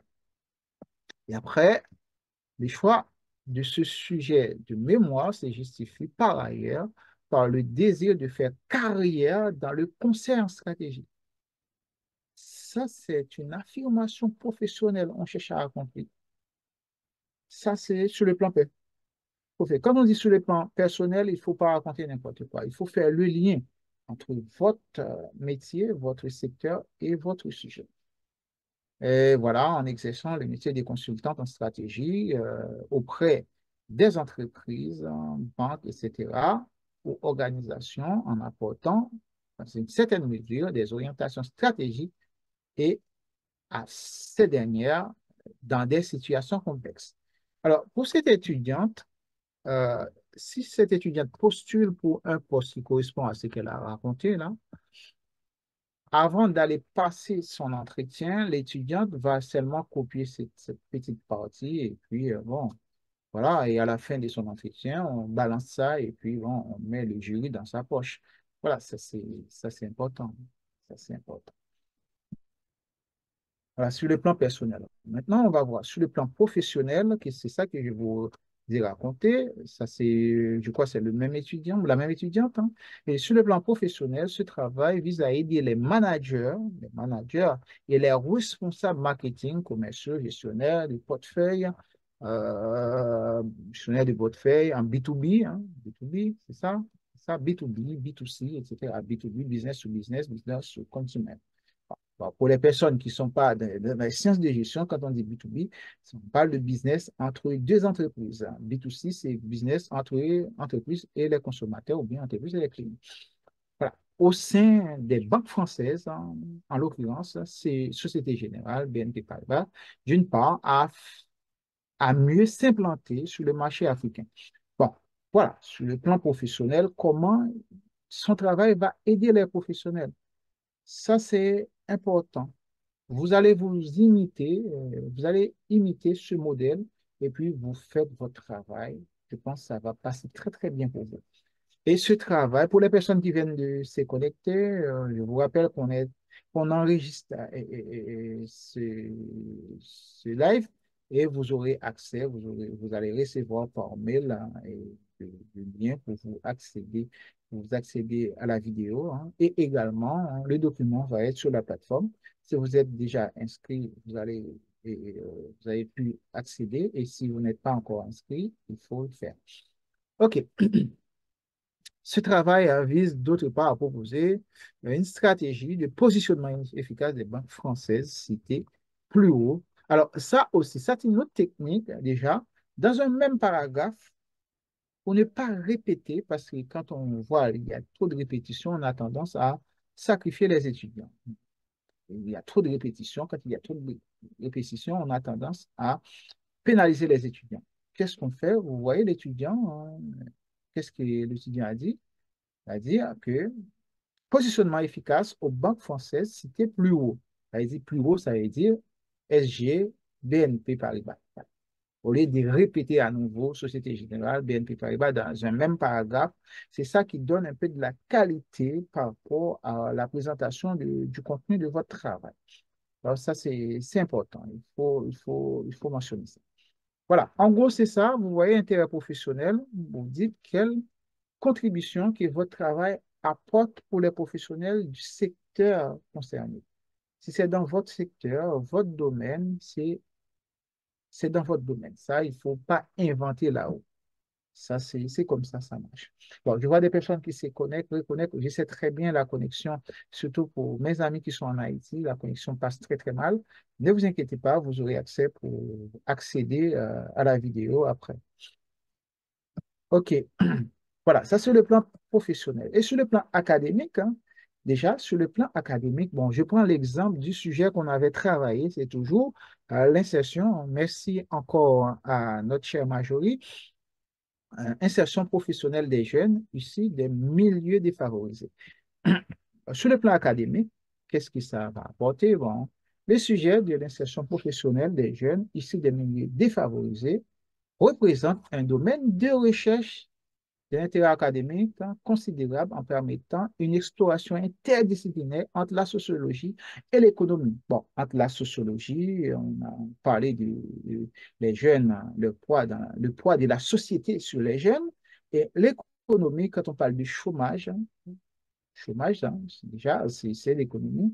Le marché du travail, le marché de l'emploi, ça, c'est de l'économie. Et toujours, si on revient le courant sociologique, si on parle des tendances, hein, déjà, et le chômage en soi, le chômage en soi, et ces jeunes-là qui ont du mal à s'insérer dans la société, tout ça, c'est de la sociologie. C'est le courant, les champs disciplinaires sociologiques. Ça, c'est malin de mentionner ça. On dit cette recherche offre une opportunité de développer de nouvelles connaissances en examinant les mécanismes complexes qui sous-entendent les inégalités sociales et économiques. Bon, ça, c'est important, hein. Déjà, quand on dit les jeunes hein, dans les pays, on dit, bon, ce sont ces personnes-là qui sont plus victimes, hein. Quand il y a des problèmes dans un pays, quel que soit le problème, ce sont les jeunes qui souffrent beaucoup plus. Alors, ça, c'est pareil, hein, ce travail permet aussi d'arrondir les angles hein, déjà, et d'apporter une contribution.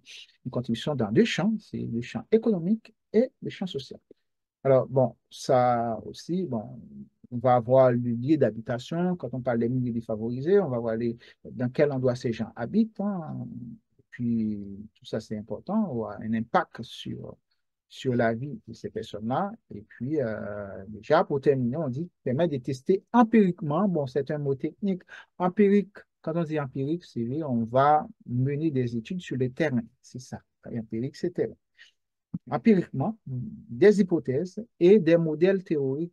Les modèles théoriques, hein, bon, on avait mentionné dès le départ, ce sont les facteurs déterminants euh, pour le chômage des jeunes ou bien pour l'insertion des jeunes. Ça, ce sont ces facteurs-là. Et contribuant ainsi à la validation empirique, à l'avancée des connaissances dans ce domaine. Bon, ça c'est important sur le plan académique. Ouais. Sur le plan académique, on avait dit que ça permet de faire des débats, d'apporter des éclaircissements, des concepts, de tester des concepts. C'est sur le plan académique. Mais par contre, sur le plan social, hein, voilà, on a toujours notre sujet, toujours l'insertion des jeunes, hein. Voilà. Ah oui, il y a... Oui, Émilie, d'accord, je vais terminer à l'heure, désolé. Il nous reste 15 minutes pour questions-réponses. OK, je me laisse 15 minutes. Je termine dans 15 minutes. Dans moins de 15 minutes. Je vais dire dans 10 minutes. OK, sur le plan social, on dit facilitant l'insertion professionnelle des jeunes issus des milieux défavorisés. Alors, ça, c'est, voilà, sur le plan social, ça facilite l'insertion. De mieux s'intégrer dans la société. Selon les réponses qu'on va proposer, qu'on va donner, hein, bien les résultats qu'on va trouver par rapport aux enquêtes qu'on aura à mener. Voilà, c'est aussi ça compte, c'est une contribution hein, pour réduire les inégalités sociales et économiques. Euh, il faut dire une inégalité sociale des jeunes, parce que quand on parle des jeunes, les jeunes qui viennent je prends l'exemple de France, hein, les jeunes qui viennent de la banlieue parisienne, oui, des banlieues parisiennes avec le cœur de Paris et le centre de Paris, ça n'a rien à voir. Il y a quand même des inégalités déjà. D'ailleurs, ils n'ont pas les mêmes écoles, ils n'ont pas aussi les mêmes centres de loisirs. Aussi, hein, ça aussi, il faut penser à ça. Tout ça, pareil, différence entre province et aussi capitale. Ça aussi, quel que soit le pays, il y a toujours ces décalages entre ces jeunes-là, parce que surtout les pays francophones, on a un modèle, dans les pays francophones, on a beaucoup calqué sur le modèle français et on a beaucoup calqué sur le modèle français. On voit presque tout se concentre dans le centre-ville, la ville mère, tout est concentré. Et puis les périphéries, ne trouvent presque rien. Voilà, c'est le modèle francophone. C'est pareil, on va tous être concentrés, hein, tout ce qu'on doit faire, il faut passer par Paris, et puis c'est quand Paris trouve, et les autres peuvent trouver après. Donc, c'est ce modèle-là qu'on a dans les pays francophones, les pays qui ont été colonisés par la France. C'est ce modèle-là. Bon, voilà, c'est pareil. Voilà, ne vous inquiétez pas, c'est à peu près les mêmes problématiques. Bon, je crois, Émilie m'a dit qu'il y a plusieurs questions que je dois répondre. Bon, je ne vais pas répondre, je vais revenir après parce qu'il faut que je termine. Et puis, bon, ça, c'est, vous avez le modèle sur le plan social. Et sur le plan sociétal, on a l'insertion professionnelle des jeunes défavorisés. Déjà, on dit sur le plan sociétal, ça facilite l'insertion professionnelle. Euh, L'insertion professionnelle, hein, c'est pas socio, ce n'est pas socio-professionnel, c'est plutôt l'insertion professionnelle des jeunes défavorisés, c'est sur le plan sociétal, c'est ça on dit. Et la recherche peut contribuer également à stimuler la croissance économique. OK, dans quel sens? Quand on dit la croissance économique, ça va diminuer le chômage et les jeunes vont être formés et ces jeunes vont rentrer sur le marché du travail, vont travailler. Et on sait que dans quel que soit le pays qui se développe sur le plan économique, ce sont les jeunes qui sont les pourvoyeurs de l'économie. Ce sont ces jeunes qui travaillent, qui ne fatiguent pas. Et ces jeunes-là prennent de moins en moins de vacances. Ils ne tombent pas en burn-out. Mais les personnes âgées, à partir de 40 ans, ces personnes tombent souvent en burn-out.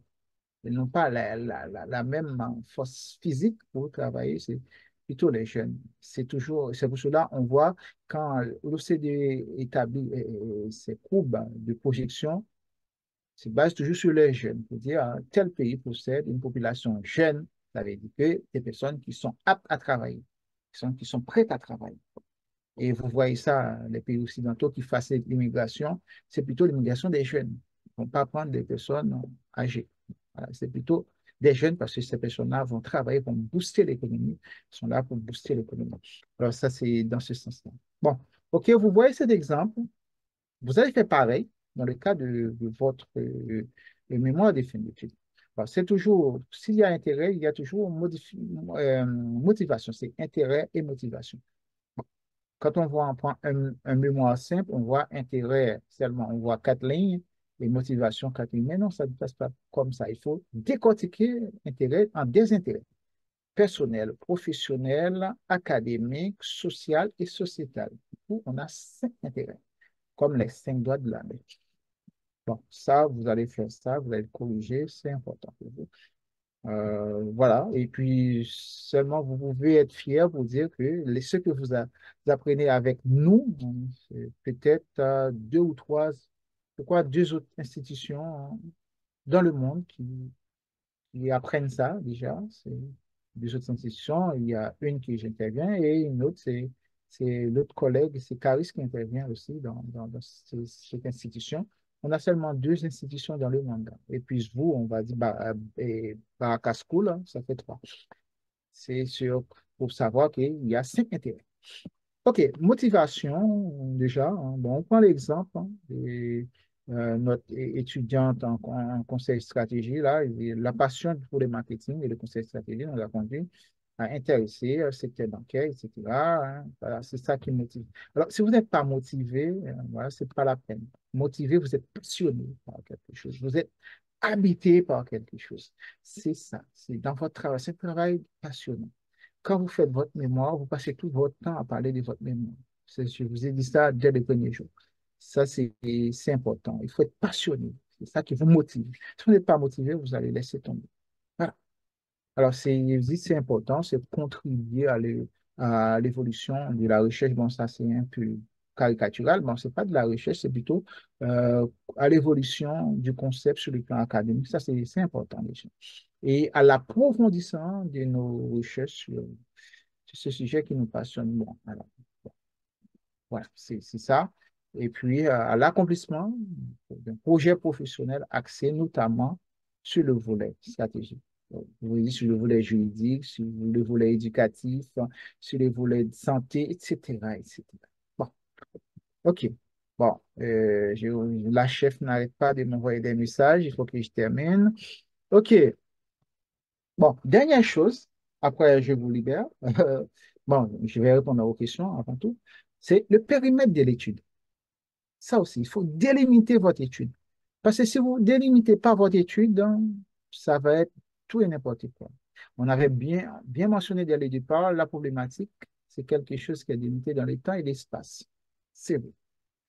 Mais par contre, il faut préciser que dans votre travail, si vous travaillez sur Big Data, je reviens sur Big Data, quelqu'un qui est en informatique pure peut travailler sur Big Data. Quelqu'un qui est dans la santé peut travailler sur Big Data. Quelqu'un qui est qui travaille sur le droit, qui est dans le domaine juridique, peut travailler sur Big Data, notamment en matière de la protection des données personnelles. Ça aussi, il faut penser à ça. C'est pour cela qu'il faut délimiter. Quand vous délimitez, vous dites votre mémoire, vous menez votre étude sur tel domaine, mais il y a d'autres aspects qui ne m'intéressent pas. Il faut préciser ça. Ça fait partie de la justification de votre travail. Vous justifiez. Vous dites, voilà, c'est pareil. Et on va dire que quelqu'un vous dit, vous travaillez sur le sport. Il faut préciser, oui, je travaille sur le sport. Ce qui m'intéresse, c'est le football qui m'intéresse. Le basketball ne m'intéresse pas. Le volleyball ne m'intéresse pas. C'est le football. Le sport, mais le football qui m'intéresse. Ça, c'est l'exemple. Et puis, si je prends l'exemple, quelqu'un qui travaille sur l'agrobusiness, vous travaillez sur l'agrobusiness, pareil. Vous pouvez dire, je travaille sur l'agrobusiness, ce qui m'intéresse dans l'agrobusiness, c'est l'importation. Mais le reste ne m'intéresse pas. Le reste ne m'intéresse pas. Parce que c'est très vaste. C'est pour cela qu'il faut toujours délimiter votre travail. Et puis, si vous travaillez sur des données panels, sur des données chronologiques, vous dites que ce qui m'intéresse, ce sont les données qui datent de 2010 à 2020. 2022, 23, jusqu'à maintenant, ça ne m'intéresse pas. 2008, 2009, ça ne m'intéresse pas. C'est 2010, 2020 qui m'intéresse, ou bien 2011, 2020 qui m'intéresse. Voilà. Ça, c'est important. Il faut toujours faire cette justification. Dès le départ, vous délimitez votre travail. Bon, ça, c'est une capture que j'ai faite. Mon étudiante, elle est très brillante aussi. Elle dit l'étude menée tout au long de ce mémoire vise à analyser et comprendre l'impact de l'affichage dynamique sur l'expérience client en pharmacie d'officine.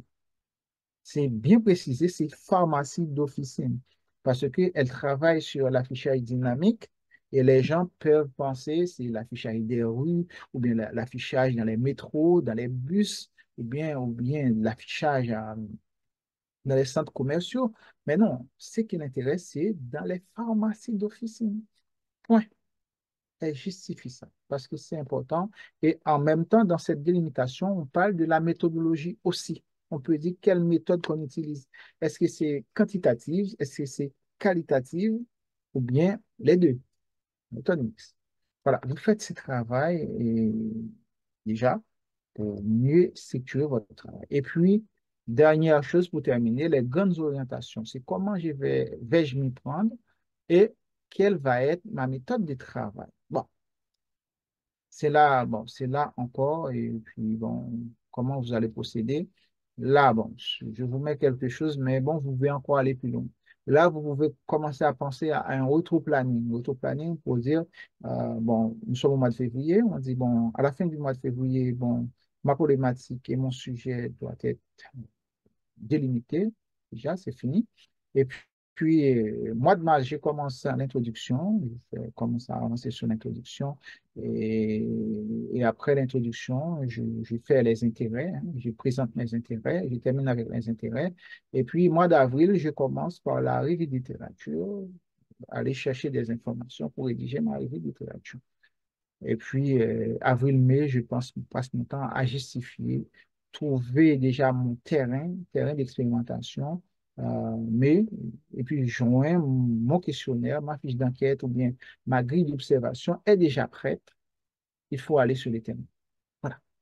C'est comme ça, vous dites comment vous allez procéder pour répondre à cette problématique. Ça, c'est important. Et en même temps, vous cherchez à énumérer les éventuels problèmes, les éventuelles contraintes que vous pouvez rencontrer dans le cadre de ce travail. Alors, c'est tout ça qu'on vous demande de faire. Et puis, bon, une fois que vous faites ce travail, c'est bon. Et après, vous commencez déjà à aller encore plus loin.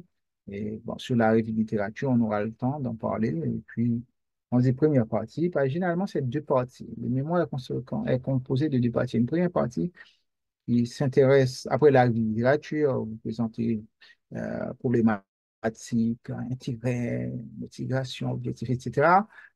Il y a deux parties. La première partie, c'est la revue de littérature et deuxième partie, qui c'est la partie empirique. C'est là que vous allez administrer votre questionnaire. Vous allez sur le terrain. C'est ça, c'est cette deuxième partie. Donc, on aura le temps d'en parler, c'est juste pour vous rappeler que, notez bien, la littérature est basée sur les mots-clés, les concepts autour du thème, du sujet, de la problématique, ainsi que des notions connexes, des synonymes en quelque sorte. Ça, vous aurez le temps d'en parler. Et puis ça, c'est tout ce que je viens de dire là, de donner en détail, vous aurez toutes ces choses-là. Et puis publier un minimum de 20 références avec au moins 5 articles académiques et 5 ouvrages ou chapitres d'ouvrages sur le sujet. Bon, là, je vous donne quelques exemples à suivre, mais bon, ce n'est pas panacée. Après, bon, je vais répondre à vos questions. Avant tout, est-ce que je peux afficher ce cadre-là? Si je peux l'afficher, ce serait mieux. Sinon, alors, hop, sinon, ouais, c'est le cadre. J'espère le cadre est là. Voilà. En gros, c'est ce document que je vais vous envoyer. Je vous l'envoie en format Word. Vous l'aurez. Là, c'est plus clair. Ce que je viens de faire, c'était sous forme de PowerPoint. Vous l'aurez et puis vous allez remplir. C'est votre, comme je vous ai dit, c'est votre Bible, votre Coran, votre Torah. C'est ça en fonction de votre religion. Je sais que les trois religions qui sont internationalement reconnues, c'est la religion chrétienne utilise la Bible comme livre. Et puis la religion musulmane utilise le Coran.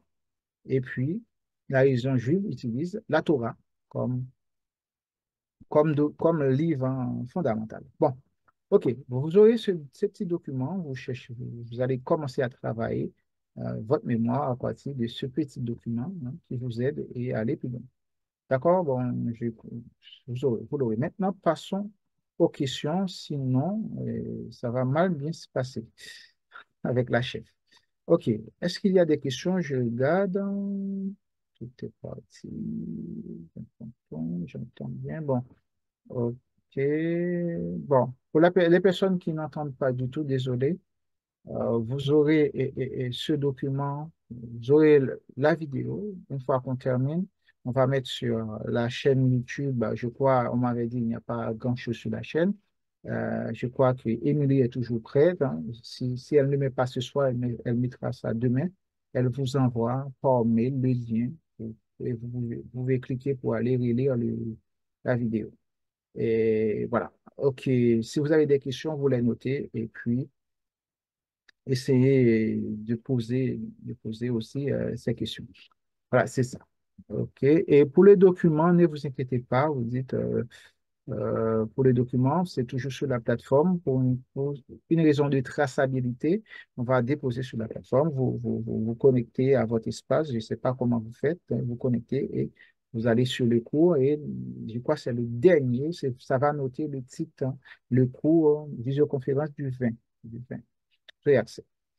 Alors, comment puis-je avoir le document? Bon, c'était ça. C'était ça. Je réponds faire sur les sites de Baraka. Vous pouvez faire sur les sites de Baraka. Oui, oui, on va déposer directement. Ne vous inquiétez pas. Et puis, bon, des remerciements, c'était très édifiant. Bon, alors, c'est ça. Et j'aimerais savoir comment.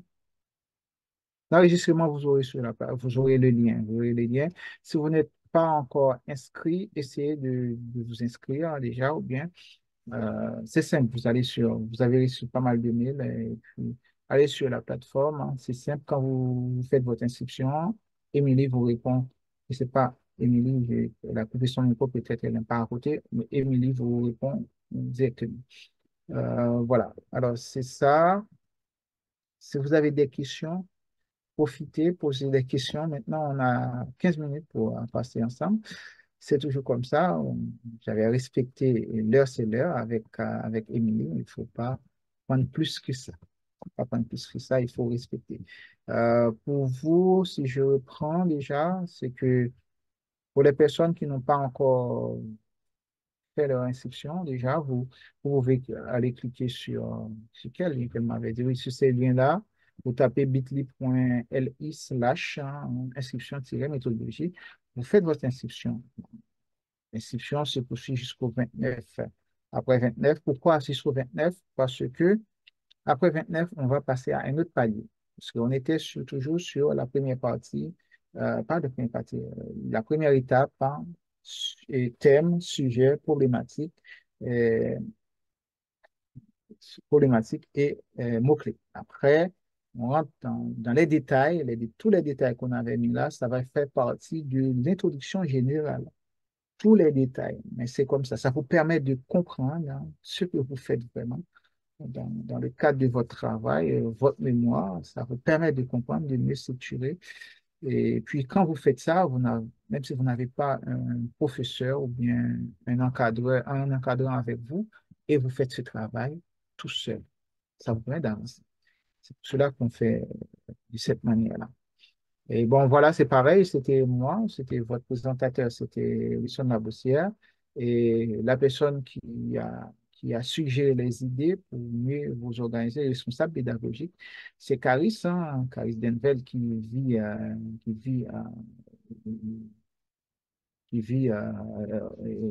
au Liban. Hein, au Liban, bon, voilà, on ne veut pas dire ce qu'il fait, mais bon, il vit au Liban. Bon, il vient de l'Europe du Nord, hein, de l'Europe du Nord, de la Norvège. Hein. Et puis, notre directrice, c'est Émilie Chaffan, Madame Chaffan, qui est toujours prête. Chaque fois on envoie un email, elle répond. Moi, d'habitude, elle me répond au bout d'une heure, au maximum une heure, elle répond. Et puis, sauf si elle est vraiment débordée, elle ne répond pas. Voilà. Ce document, vous avez accès à ce document. Vous pouvez le télécharger déjà sur la plateforme. Vous pouvez le télécharger sans problème. Et puis, bon, vous pouvez, si vous voulez, bon, on est en train de développer notre plateforme, nos plateformes sociales. Hein. On va faire en sorte qu'on a plus de monde autour de nous. Et puis, il y a une négociation également, ça c'est purement professionnel. Hein. Il faut qu'on cherche encore des partenaires. On n'a pas encore trouvé des vrais partenaires pour avoir accès au cours e-business, e-commerce, hein. Un vrai cours qui se déroule avec des modules à respecter, des travaux à réaliser. Ça, il faut qu'on trouve des partenaires qui pourraient nous héberger sur le plan technologique parce que un module sur e-commerce, il faut qu'on ait des outils. On ne peut pas développer e-commerce sans on n'est pas équipé d'outils qui permettent de gérer tout, gérer la livraison, gérer les paiements, et gérer les délais aussi, traquer les produits pour suivre la trace des colis. Tout ça, c'est important. Et aussi les services de paiement, les services comptables, la logistique, tout ça, parce que sur notre petite plateforme, on ne peut pas faire grand-chose. C'est pour cela qu'on cherche des partenaires et pour l'instant, une fois c'est bon, vous aurez accès à ce module-là. Euh, ne vous inquiétez pas, c'est toujours gratuit. C'est la gratuité. Pourquoi on veut faire ça? On veut faire en sorte que le monde tourne très mal, c'est aussi, parce que nous sommes à l'approche d'une troisième guerre mondiale. Hein. Ça, il ne faut pas oublier ça. Et si on peut faire plus de bien entre nous, si on peut s'aimer, ce serait mieux parce que c'est de plus en plus compliqué, et surtout les personnes qui ont bâti, moi je ne suis pas révolutionnaire, qui ont bâti leur avoir sur le dos des Africains, des Asiatiques. Et maintenant, ils ne trouvent plus comment exploiter ces gens et puis ils cherchent une toute horizon pour aller exploiter. Et bon, c'est ça qui crée tous ces désordres qu'on a dans ce bas monde. Bon, c'est à cause de ça, nous qui font partie de la société civile mondiale, hein, notre rôle, c'est de s'entraider. C'est de s'entraider. D'ailleurs, j'ai remercie Caris, hein, malgré il vient de l'Europe du Nord, il migre dans un autre pays pour travailler. En même temps, il donne cette possibilité. C'est à féliciter Émilie aussi, hein, une personne grand cœur. Aussi. Merci pour de la confiance, hein, sans oublier. Marjorie, j'ai failli oublier, qui m'avait envoyé, qui m'avait dit il faut qu'on parle de ça, hein, de l'insertion professionnelle. Ça, c'est le gros problème, c'est parce que tous les gouvernements n'arrivent jamais à baisser le chômage des jeunes parce que c'est le plus grand problème de l'humanité. Bon, merci. Et d'ailleurs, il est déjà 51. Bon, je parle longtemps. Et voilà, vous aurez tout, vous aurez la documentation. Et bon, entre vous, moi, je suis accessible aussi. Je suis sur les réseaux sociaux comme vous. Peut-être plutôt LinkedIn. Je suis plus actif, hein, plus actif sur LinkedIn. On peut rester en contact sur LinkedIn. Et puis, bon, j'ai pas mal d'engagement citoyen, citoyen surtout envers la diaspora africaine, hein, envers la diaspora haïtienne et aussi envers la diaspora noire qui vivent en France. Voilà, c'est très, très mélangé. Et puis, je vous souhaite déjà, bon, les personnes qui sont en Amérique, il va faire 5 heures pour ces personnes, 5 heures PM. Pour vous qui êtes au Maghreb, vous avez, c'est plus tard, non pas plus tard, ça va faire, bon, moi j'ai 22h52. 22h52, 10h52 PM. Vous allez, pour vous, c'est 8h52 PM. Pour vous également, qui se trouve en Afrique de l'Ouest, et 8h52 PM. Pour moi, ça va être plus tard. C'est à moi d'aller coucher. Émilie aussi, qui se trouve en région parisienne, sans oublier Marjorie, je te salue. Peut-être on se verra très bientôt pour votre prochain cours sur l'insertion professionnelle, hein, comme ça. Et puis, vous pouvez m'inviter, hein, aussi. L'équipe, je suis disponible pour vous, l'équipe, sur le plan, pour l'insertion professionnelle. J'ai quelques astuces à vous partager. Voilà, en gros, on doit s'arrêter et puis vous aurez accès aux documents, c'est promis. Vous aurez accès comme la fois dernière et aussi la vidéo. Une fois qu'on termine, on arrête tout. Je crois que Émilie aura accès. Elle va déposer sur la chaîne YouTube et après, peut-être demain ou après-demain, elle vous envoie le lien qui vous permet de vous connecter par le lien. Donc, qui vous permet d'avoir accès directement à la vidéo. Bon, je crois qu'elle m'avait dit c'est plutôt en mode privé. Les gens n'auront pas accès comme ça parce que bah, c'est stratégique, hein, c'est normal, je comprends. Voilà, les personnes qui n'ont pas assez de bandes passantes, peut-être ça va être lourd parce que je crois que c'est Vimeo, elle va plutôt déposer sur Vimeo parce que c'est mieux. Voilà, avec un extrait sur YouTube, ben, avec quelques extraits sur YouTube ben, pour protéger, parce que c'est le droit de la plateforme pour protéger.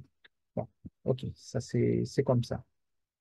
Ok, je vous dis bonne semaine déjà, nous sommes mardi et puis on se verra